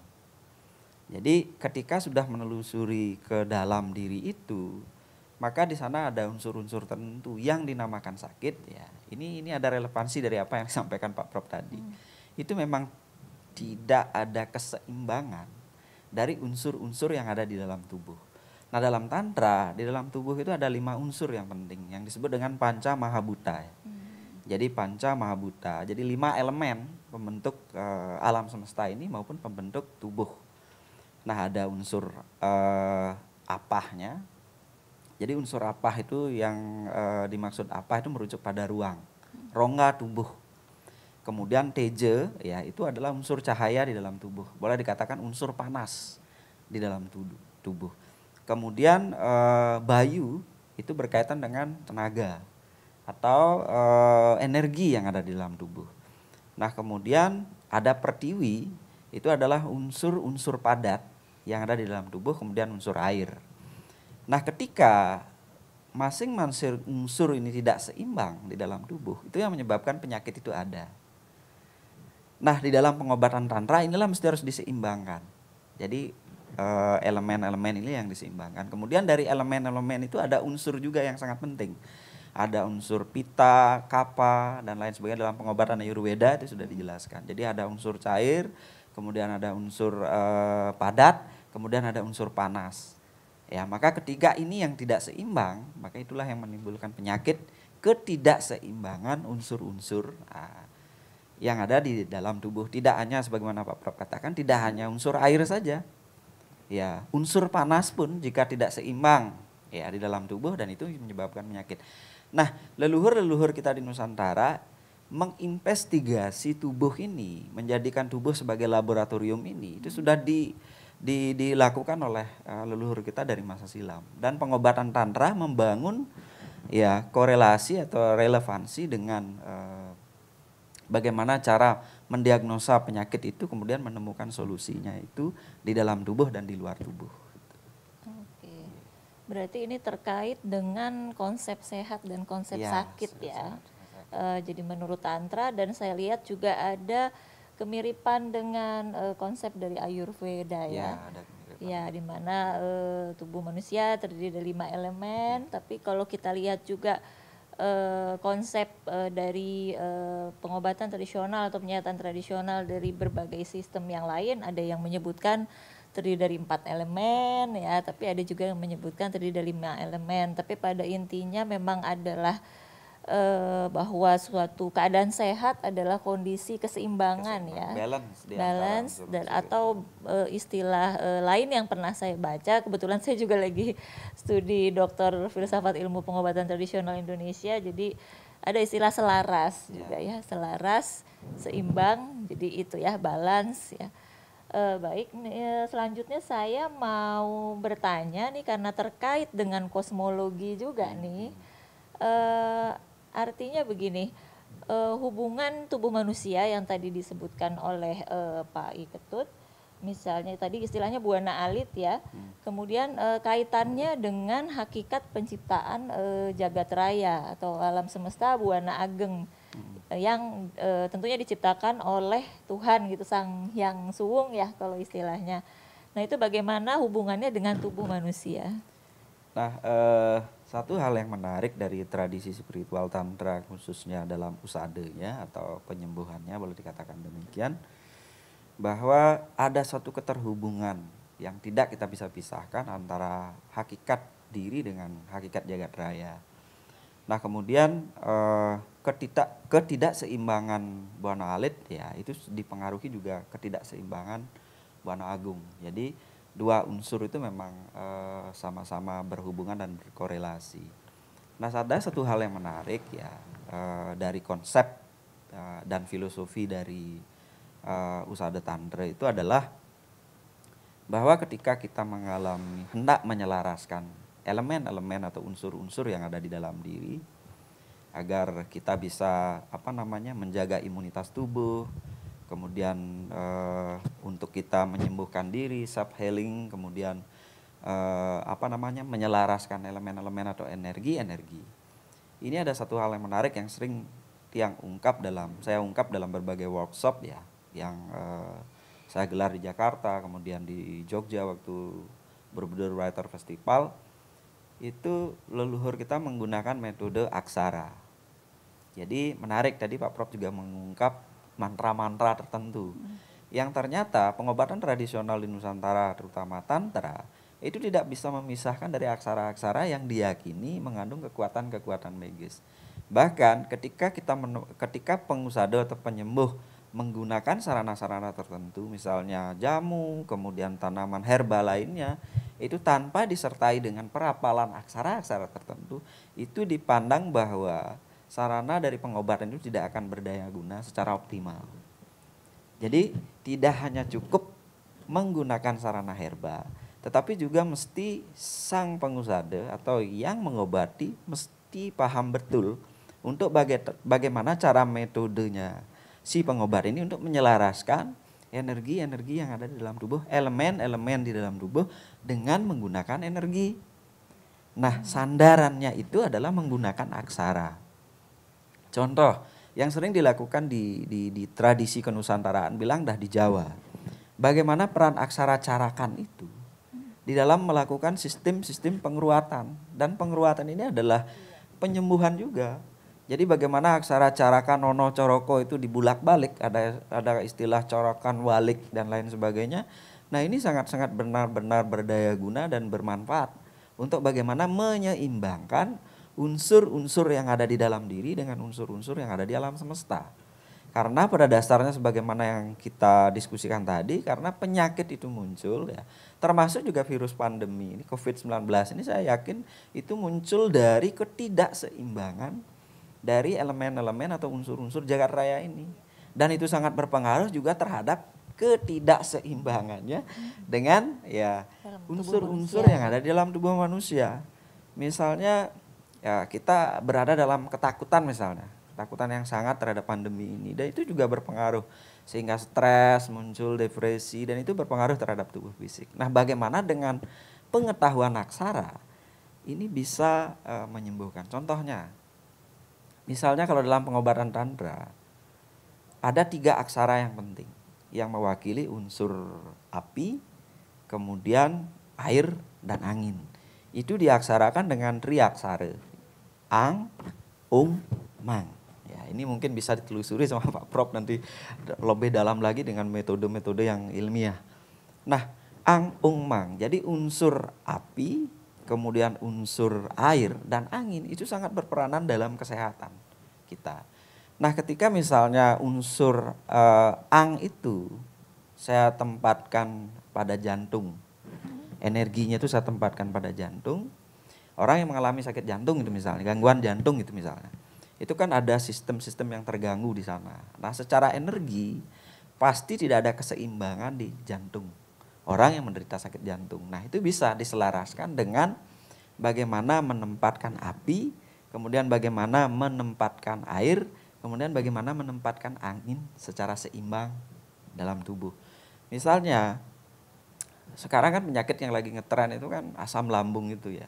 Apa istilahnya itu ya, dalam istilah. Dispepsia Ya, atau mah gitu ya. itu ya mah dan lain sebagainya. Nah, itu karena ada gas yang naik. Berarti ketidakseimbangan antara unsur api, kemudian unsur air dan unsur angin. Itu yang mengalami penyakit yang demikian, rata-rata unsur anginnya lebih dominan dari api dan air. Lantas bagaimana menempatkan air ini agar menyeimbangkan angin dan api. Nah, ini satu metode rahasia yang sangat luar biasa diwariskan oleh leluhur kita hanya dengan menggunakan aksara. Dan ini akan terhubung juga dengan bentuk-bentuk atau pola-pola energi yang ada di alam semesta. Jadi dengan memanfaatkan energi-energi prana yang ada di dalam tubuh yang diwakilkan oleh aksara-aksara tertentu. Nah, itu bisa menyeimbangkan antara diri dengan jagat raya. Oh, baik. Ya, sangat ini ya, memang betul-betul filosofi yang sangat holistik ya. Bagaimana kita melihat keseimbangan di dalam jagat raya, kemudian dikaitkan juga dalam keseimbangan dalam tubuh manusia gitu ya. Nah, terkait tadi penjelasan Pak Ketut, kan tadi bagaimana suatu aksara gitu ya menyeimbangkan apa yang ada di dalam tubuh manusia maupun jagat raya. Kemudian sebenarnya bagaimana ini caranya supaya manusia itu mencapai suatu keadaan yang sehat paripurna ya. Misalnya tadi yang seperti Pak Ketut sampaikan, jadi terbebas dari gangguan yang sifatnya fisik, psikis, jiwa, atau tadi yang disebutkan oleh Prof. Rusmin definisi sehatnya dari WHO ya, ya yang terdiri dari kesehatan itu tercapai jika 5 tadi itu tercapai ya, termasuk spiritual dan ya yang sebenarnya ada sangat erat kaitannya. Nah, ini bagaimana dengan tantra ini kita bisa menjadi sehat paripurna. Kemudian ada istilah misalnya menjadi manusia waskita, terus mencapai moksa, itu kan sebenarnya suatu kondisi sehat paripurna ya, Pak? Sebenarnya sederhana, sebagaimana yang saya sampaikan tadi. Intinya adalah keseimbangan itu. Jadi ketika diri sudah elemen-elemen atau aspek-aspek atau unsur-unsur di dalam diri itu sudah diseimbangkan, maka kita akan mengalami kesehatan paripurna itu. Nah, di dalam membangun sebuah keseimbangan inilah Usada Tantra itu berorientasi pada diri sesungguhnya. Jadi sembuh tanpa obat ini sesungguhnya adalah bermuara pada diri. Jadi segala sesuatunya diawali dari diri. Maka ketika diri ini sudah seimbang dengan baik, maka segala sesuatunya juga akan mengikuti ya, keseimbangan itu mengikuti. Nah, kemudian bagaimana di dalam kita menyelami diri ini dalam metode tantra pengobatan itu. Nah, di sini ada satu hal yang menarik sesungguhnya ya, dan sangat relevan sesungguhnya kalau dimunculkan kembali di tengah situasi pandemi begini. Satu hal yang sederhana misalnya, untuk kita mengetahui bahwa diri kita kategori tidak seimbang, itu berawal dari pikiran. Makanya ada sebuah istilah dalam tantra, yad bawam tad bawati, itu dalam bahasa tantranya. Jadi kadang-kadang engkau akan menjadi seperti apa yang kau pikirkan. Dan kesehatan itu, kemudian sakit itu berhubungan dengan aspek fisikis. Jadi berhubungan dengan aspek mental dan pikiran. Nah, di sini ada suatu hal yang menarik. Untuk mencapai keseimbangan dan kesehatan paripurna itu bukan fisik saja yang menentukan, tetapi hal yang paling menentukan adalah mental, pikiran itu. Nah, bagaimana caranya mengendalikan kita pikiran-pikiran itu? Ini yang penting. Nah, di dalam pikiran itu ada layer-layer, ada lapisan-lapisan tertentu. Nah, lapisan-lapisan tertentu ini diwakilkan oleh energi-energi tertentu di dalamnya, yang kemudian yang menariknya itu adalah energi-energi yang abstrak yang menggerakkan sistem pikiran itu diwakilkan oleh tanda-tanda atau penanda-penanda tertentu berupa simbol-simbol aksara. Jadi misalnya Ong, tadi itu ada disebutkan mantranya. Kalau dalam Cina itu ada Ong, Hong, Ham itu misalnya. Nah, kita di Tantra itu ada juga mantra yang sangat menarik sekali untuk kesembuhan, ya Ong. Ong inilah dengung alam semesta, dengung diri untuk kita menyeimbangkan pikiran, emosi, dan hati kita. Karena apa? Penyakit itu muncul karena ketidakselarasan. Selain elemen-elemen itu tadi, ketidaksinkronan pikiran, ya, rasa dengan emosi. Jadi ketidakseimbangan itulah mantra ini atau aksara ini didengungkan, dan ini sangat berdaya guna dan bermanfaat untuk bagaimana menyeimbangkan lapisan-lapisan tadi, lapisan emosi, lapisan pikiran, dan rasa. Nah, bagaimana metodenya? Ya sederhana. Satu hal yang menarik dalam Tantra yang kembangkan itu adalah meditasi. Jadi meditasi adalah penyembuhan tanpa obat yang berdaya guna dan bermanfaat sebagai praktek-praktek spiritual Tantra. Jadi dengan bagaimana kita duduk hening, menyeimbangkan pikiran kita, kemudian bagaimana mengarahkan pikiran kita menuju rasa, kemudian bagaimana mengendalikan emosi kita, kemarahan, kebencian, iri hati, dan lain sebagainya, itu kan dari aspek emosi. Nah, satu hal yang menarik di dalam Tantra, ternyata masing-masing organ ini mewakili emosional tertentu. Misalnya kalau kita sering ketakutan, sering cemas, pasti organ ginjal yang terserang. Misalnya kalau sering tegang, kita marah-marah, pasti organ jantung. Nah, ternyata di masing-masing organ ini ada aksaranya. Untuk kita bagaimana menyeimbangkan emosi yang ada pada ginjal, ada aksara rahasia tertentu yang mesti harus diucapkan ketika kita menarik, menahan, dan mengeluarkan napas maupun dalam meditasi. Dan ini sedang dianggarap dan diangkembangkan. Selain memang penyembuhan dengan herba atau sarana dan prasana, selain itu juga menyembuhkan diri dengan dengan prana atau energi-energi tertentu. Nah, itu kan suatu hal yang menarik sesungguhnya. Ternyata di organ-organ kita mewakili emosi-emosi tertentu. Karena apa? Betapapun obat itu bagus dimasukkan ke dalam tubuh atau seseorang, tetapi ketika emosinya tidak seimbang, ketika pikirannya tidak seimbang, selaras dengan hati, ya, pasti akan selamanya dia berada dalam kesakitan. Yang paling berbahaya itu adalah sakit psikis itu. Ya, itu yang bisa yang jawab. Oke, ya menarik sekali Pak. Jadi ini sesuai juga sih dengan sebenarnya secara global kita kenal ada namanya traditional healing system ya. Yeah. Traditional healing system itu kan kalau kita melihat metode atau modalitasnya tadi sudah disebutkan oleh Prof. Rusmin juga. Misalnya ada modalitas ramuan, misalnya dengan di luar dengan herbs gitu ya, di sini dengan jamu atau dengan loloh. Kemudian juga ada pengobatan berbasis tubuh, misalnya dengan energi, dengan pijat. Kemudian ada pengobatan berbasis pikiran, misalnya dengan meditasi, ya, mantra, doa-doa. Ya memang artinya itu adalah suatu upaya yang memang holistik juga untuk mencapai sehat yang paripurna gitu ya. Nah, ini ada satu pertanyaan terakhir lagi buat Pak Ketut. Ini terkait dengan pengusadanya gitu ya. Pengusadanya ini kan biasanya dapat ilmu atau apa istilahnya ilmu gitu ya. Ilmu atau ngelmunya itu dengan turun temurun misalnya. Nah, apa ada hal yang lain lagi selain diturunkan secara turun temurun gitu kan, terutama dalam masa sekarang ini. Kemudian bagaimana membina komunitas-komunitas dari pengusada ini? Nah, satu hal yang menarik dari pertanyaan ini adalah memang dalam ketradisian ya, rata-rata pengusada di Nusantara dan Bali khususnya itu memang mewarisi pengetahuan atau sanad keilmuannya itu dari generasi ke generasi ya, berdasarkan genealogis keturunan atau leluhur di masa dulu yang mewariskan pengetahuan itu. Nah, selain itu ada hal yang penting ya, yang mesti harus didalami, yang mesti harus belajar, menggali pengetahuan itu, karena di Bali saya saja ya itu diwariskan beberapa sumber lontar Jadi ada lontar-lontar manuskrip kuno yang berbahasa Jawa kuno. Saya yakin itu warisan Nusantara, itu berbicara tentang metode-metode penyembuhan dan pengobatan. Di sana ada obat-obatan, meramu obat dan lain. Dan itu mesti harus dipelajari.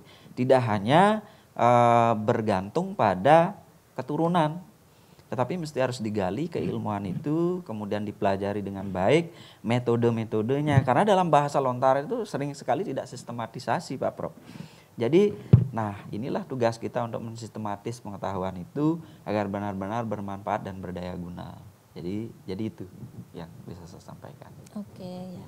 Terima kasih Pak Ketut. Ini betul-betul sebenarnya pembahasan yang sangat menarik, dan sebenarnya Indonesia ini sebenarnya sangat kaya ya. Jadi tidak hanya kaya akan biodiversitas daripada tumbuhan atau tanaman obat, tetapi memang begitu kaya dengan kearifan lokal dan pengetahuan tradisional yang mestinya kita tetap lestarikan ya. Misalnya pengetahuan tradisional tentang penyembuhan ini salah satunya. Baik, terima kasih Pak. Sekarang saya mau menuju kepada Ibu Dr. Windra Waworuntu gitu ya.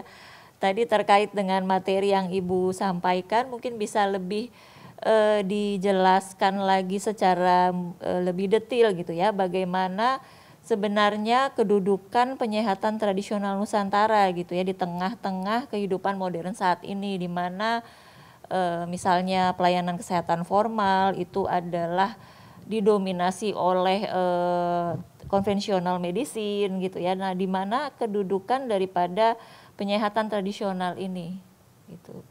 Ya, sebenarnya pemerintah sangat mendukung ya bahwa penyehatan tradisional ataupun juga pengobatan tradisional itu berdasarkan undang-undang kita juga ya, Undang-Undang 36 kita sudah sangat mendukung melalui upaya-upaya promotif dan preventif.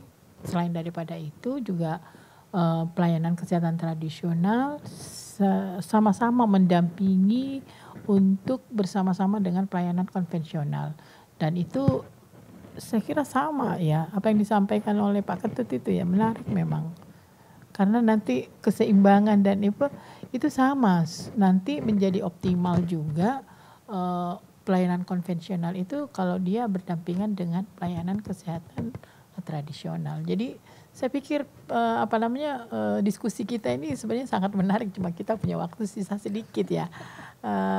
Apa yang disampaikan Pak Ketut, Prof itu semuanya saling kolaborasi dan sinergi daripada apa yang disampaikan itu juga diakomodir oleh pemerintah, dalam hal ini Kementerian Kesehatan.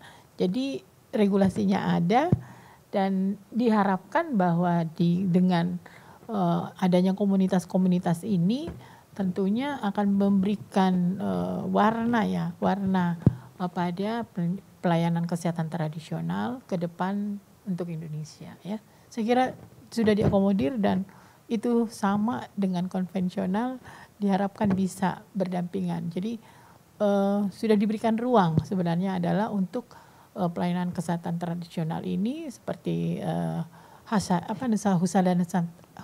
Tantra ya, Husada Tantra dan banyak lagi ya, bukan cuma Husada Tantra tapi banyak lagi yang disampaikan oleh Prof itu. Oh ya, ya kita lihat memang regulasi dari pemerintah sudah cukup ya. mewadahi gitu ya aspirasi-aspirasi yang ada. Namun sekarang dengan adanya modernisasi ini, ya. Bagaimana sebenarnya kebijakan pemerintah untuk menjaga kearifan lokal, pengetahuan tradisional ini juga, kita gitu. Ini juga sudah ada undang-undang kan nomor 5. Jadi sebenarnya bagaimana kita bisa harus modernisasi ini ya, tentu kita harus melestarikan budaya bangsa kita. Salah satunya itu adalah memajukan kebudayaan yang tentunya dikembangkan adalah pengetahuan tradisional. Jadi Undang-Undang Nomor 5 itu yang supaya arus modernisasi ini bisa kita kita filter ya. Maka kita juga harus memajukan kebudayaan kita dengan pengetahuan tradisional. Saya kira mungkin itu sudah. Jadi kemampuan untuk dapat kita beradaptasi menjadi lebih baik itu bisa kita manfaatkan, termasuk dengan penyehatan jamu ya. Untuk ini yang artinya supaya arus modernisasi ini juga bisa kita bendung. Ya. Jadi sebenarnya kan kita punya kekayaan tadi yang ya, luar biasa, yang pengetahuan tradisional tentang penyembuhan atau tentang penyehatan. Iya. Nah, cuma kan masyarakat ini kan banyak yang sudah tidak mengikuti atau tidak tahu ya, masyarakat saat ini ya tidak tahu kalau ternyata kita ini punya loh gitu ya. Nah, ini pemerintah ini bagaimana caranya untuk lebih menumbuhkan kesadaran atau kebanggaan daripada masyarakat kita untuk lebih mau mencari tahu misalnya tentang ini loh, Indonesia punya pengobatan atau penyehatan tradisional tersendiri misalnya yang berbeda secara khas dengan bangsa lain misalnya. Itu bagaimana Bu? Sebenarnya kan kita juga dalam memanfaatkan pelayanan kesehatan tradisional sendiri kan kita sudah untuk masyarakat itu kita praktisinya ya pada pelayanan kesehatan tradisional juga kita berikan juga peluang untuk kalau mau menjadi ini harus mempunyai izin. Kalau punya modalitas kita harus punya izin yang ada dalam satu pintu dan itu kita berikan kewenangannya di Dinas Kesehatan Kabupaten. Jadi artinya bukan cuma di pusat ya. Kalau pusat mungkin hanya nanti diberikan rekomendasi. Kemudian metode apa lagi yang aman untuk ini harus juga dipergunakan metode-metode layanan kesehatan yang tentunya sifatnya yang tidak boleh invasif ya, artinya kalau supaya aman ya untuk penyehat-penyehat tradisional. Kemudian juga obat tradisional dalam praktek sekarang kan juga sudah banyak obat-obat tradisional yang sudah terstandar. Nah itu yang tadi saya sampaikan bahwa harus terstandar, kemudian obat herbalnya terstandar, selain daripada itu ada yang fitofarmaka yang sudah diuji. Nah ini semuanya bisa dimanfaatkan oleh masyarakat, tetapi dia harus dimanfaatkan sesuai dengan yang sudah diterbitkan izin edarnya dan ini sangat bermanfaat tentunya untuk masyarakat. Dan tentu khasiat dan tanaman obat juga ini perlu untuk dikonsumsi harus sesuai dengan aturan-aturan yang sudah ditetapkan. Jadi harus benar pemakaiannya. Nah ini yang harus dimanfaatkan oleh masyarakat. Kemudian juga selain daripada itu juga obat tradisional ini bisa memberikan kontribusi untuk kesehatan masyarakat. Tentunya kita punya riset-riset yang sudah bisa dimanfaatkan juga, riset kesehatan dasar, riset toga, yaitu yang semuanya itu bisa dimanfaatkan juga untuk masyarakat. Oke. Pertanyaan terakhir Bu, ini terkait WHO Strategy on Traditional Medicine itu kan ada pengembangan 3P ya, Product, Practices, and Practitioner. Yang ingin saya tanyakan juga ini terkait juga komunitasnya Pak Ketut, misalnya ini kan komunitas pengusada, komunitas practitioner. Nah bagaimana pemerintah itu membina dan memposisikan para pengusada yang artinya dia memiliki kompetensi atau pengalaman secara empirik yang tidak diperoleh melalui jalur formal seperti dokter atau tenaga kesehatan tradisional. Nah ini supaya para pengusada ini atau para penyehat tradisional ini bisa eksis dan tetap bisa berkarya dan pengetahuan tradisional itu tidak menjadi punah karena saya melihat fenomena misalnya ada dukun beranak misalnya, ada beberapa profesi dari dukun beranak yang punah, kemudian sayangnya pengetahuan tradisionalnya juga ikut punah gitu. Nah itu bagaimana posisi para penyehat tradisional yang memang empiris ini yang tidak berpendidikan formal gitu? Iya, sebenarnya dia harusnya diberikan kompetensi ya, artinya mereka yang tradisional kalau dia akan eksis pasti dia harus mempunyai kompeten. Nah di pemerintah tentunya misalnya kalau untuk yang obat atau jamu itu harus punya izin ya, satu. Kedua kalau yang tadi harusnya ada terus-menerus diberikan kompetensi. Nah tentu kalau untuk izin kan tentu harus mengikuti peraturan-peraturan yang harus kita ikuti ya. peraturannya pun juga sudah kami sampaikan. Jadi metode-metode untuk penyehatan tradisional juga dipergunakan, harus tidak yang sifatnya invasif. Nah itu yang tadi saya sampaikan. Kalau untuk obat tradisional yang sudah punya izin edar, mungkin tadi arahnya ke simplisia ya.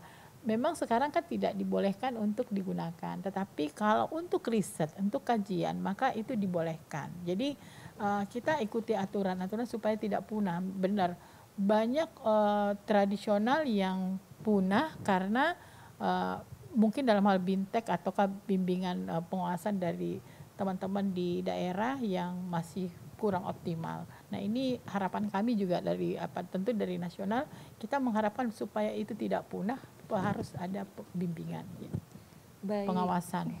Baik Ibu Dr. Windra, saya rasa memang penjelasannya sudah cukup komprehensif gitu. Saya beralih ke Prof. Rusmin, ini waktu kita udah sangat mepet gitu ya, karena memang kita begitu begitu terpesona dengan pemaparan dari seluruh narasumber gitu. Kepada Prof. Rusmin, tadi dari pemaparannya sebenarnya sudah menjawab nih sebagian dari pertanyaan saya ya, misalnya tentang miskonsepsi yang masih ada di seputar penyehatan tradisional misalnya, ataupun keadaan atau lanskapnya. Nah untuk pertanyaan yang mungkin lebih detail, yang lebih spesifik, nah bagaimana sebenarnya riset etnoantropologi, etnofarmasi, etnofarmakologi yang sudah ada di Indonesia dan bagaimana sebenarnya ke depannya kita tuh harus melakukan apa nih terkait etnoantropologi, etnofarmasi, etnofarmakologi gitu. Baik, tentang riset antropologi, tentang kesehatan sesungguhnya sudah banyak dilakukan juga oleh dosen-dosen kita. Sayangnya tidak ada yang mengorganisir hasil penelitian itu. Mungkin suatu ketika diperlukan, apakah dari Litbang atau dari Depkes, kerjasama dengan perguruan tinggi apa saja yang sudah diteliti. Kemudian begitu juga mengenai, jadi antropologi tadi kan kata kuncinya itu kan budaya. Seberapa jauh hubungan agama, ilmu pengetahuan lokal, teknologi lokal, ekonomi lokal, organisasi sosial lokal, kemudian bahasa komunikasi lokal, kesenian lokal yang ada hubungan dengan penyobatan, ya, yang ada hubungan dengan penyehatan. Nah, kalau itu bisa kita kumpulkan, itu saya kira hal yang memperkaya kita untuk analisa ke depan. Kemudian etnofarmasi juga sudah dilakukan, tadi sudah saya jelaskan, yaitu filosofinya, jenis tumbuhan, khasiatnya, tapi belum menyeluruh untuk suku bangsa. Nah tinggal barangkali berapa suku bangsa lagi yang masih ketinggalan. Kalau nggak salah sudah di Litbang sudah ada itu. Etnofarmakologi juga sudah dilakukan melalui B2 P2TOT dengan Fakultas Farmasi UGM. Melakukan penelitian dengan metode ilmu farmasi terhadap jenis, kandungan, serta khasiat tumbuhan. Ini sudah. Tapi saya sedikit tadi mengenai, saya singgung tentang miskonsepsi. Ada dua miskonsepsi. Satu, masyarakat memandang bahwa pengobatan bahan penyehatan tradisional itu adalah di situ juga langsung keseluruhan untuk pengobatan. Itu keliru. Satu lagi bahwa mereka itu menyatakan bahwa untuk konvensional itu tidak perlu, itu miskonsepsi. Tapi juga dari teman-teman kedokteran ada miskonsepsi juga, yaitu kalau bahan jamu itu tidak usahlah dipakai, pokoknya harus mutlak tentang konvensional. Itu juga saya kira miskonsepsi. Nah oleh karena itu kedua ini harus kita pertemukan. Nah, itu. Baik. Selanjutnya saya ingin bertanya, ini pertanyaan terakhir mungkin ya Prof. Ya. Jadi bagaimana sih pendekatan yang perlu dilakukan agar masyarakat ini lebih mengenal dan lebih akrab terhadap penyehatan tradisional yang kita punya gitu? Pendekatan secara antropologisnya bagaimana kepada masyarakat kita? Nah, saya punya kebetulan sebagai antropolog gadungan pakai catatan ini kan. Nah, di catatan saya ringkas saja, satu buat forum pertemuan berkala di PKK, Posyandu, contoh tumbuhan keterampilan terkait dengan fungsinya untuk kesehatan. tunjukkan jenis tumbuhannya dan pengolahannya untuk obat dan mengkonsumsinya. Buatlah lebih dahulu filmnya. Nah, ini Bu ya, yang mudah dimengerti dan menarik, serta contoh testimoni yang sesungguhnya berhasil lebih sehat dan yang terjadinya sakit menjadi sembuh. Tapi jangan seperti yang di TV selama ini, banyak pengobat tradisional, testimoni, padahal itu sudah didesain. Nah, ada dari Medan teman saya cerdas. Apa katanya? Itu jangan dipakai obat itu, termasuk obat konvensional, itu mengenai rokok. Apa namanya itu? Obat batuk. Jangan dipakai. Karena itu sudah 2 tahun, 3 tahun lalu itu juga orangnya, berarti masih sakit. Berarti belum sembuh-sembuh. Nah, jadi itu guyon sesungguhnya, tapi menarik juga itu. Jadi oleh karena itu yang sebenarnya, bimbing dan disuluhi metode pembuat tanaman obat keluarga toga di halaman dan belakang rumah atau tanah yang masih kosong.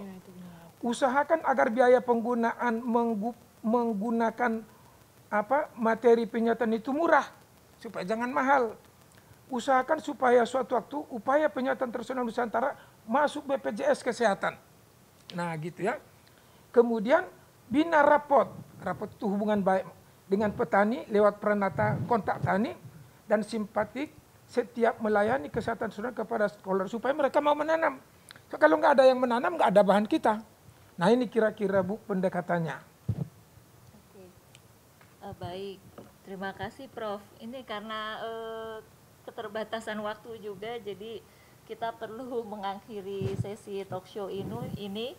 Sebenarnya banyak sekali pertanyaan yang mau saya tanyakan, tapi karena keterbatasan waktu, jadi kita tutup saja diskusi talk show ini. Dan sebagai kesimpulan singkat ya, karena waktu kita sudah melebihi dari yang seharusnya. Jadi penyihatan tradisional Nusantara itu adalah suatu kekayaan dari kebudayaan dan peradaban dari bangsa Indonesia gitu ya. Di mana di sana ada suatu kearifan lokal, ada suatu pengetahuan tradisional tentang penyembuhan, tentang pengobatan, dan yang lebih luas lagi tentang penyihatan ya. Bagaimana itu adalah sebuah kekayaan dan modal dari bangsa Indonesia untuk menjadi sehat, tetap sehat atau lebih sehat gitu ya.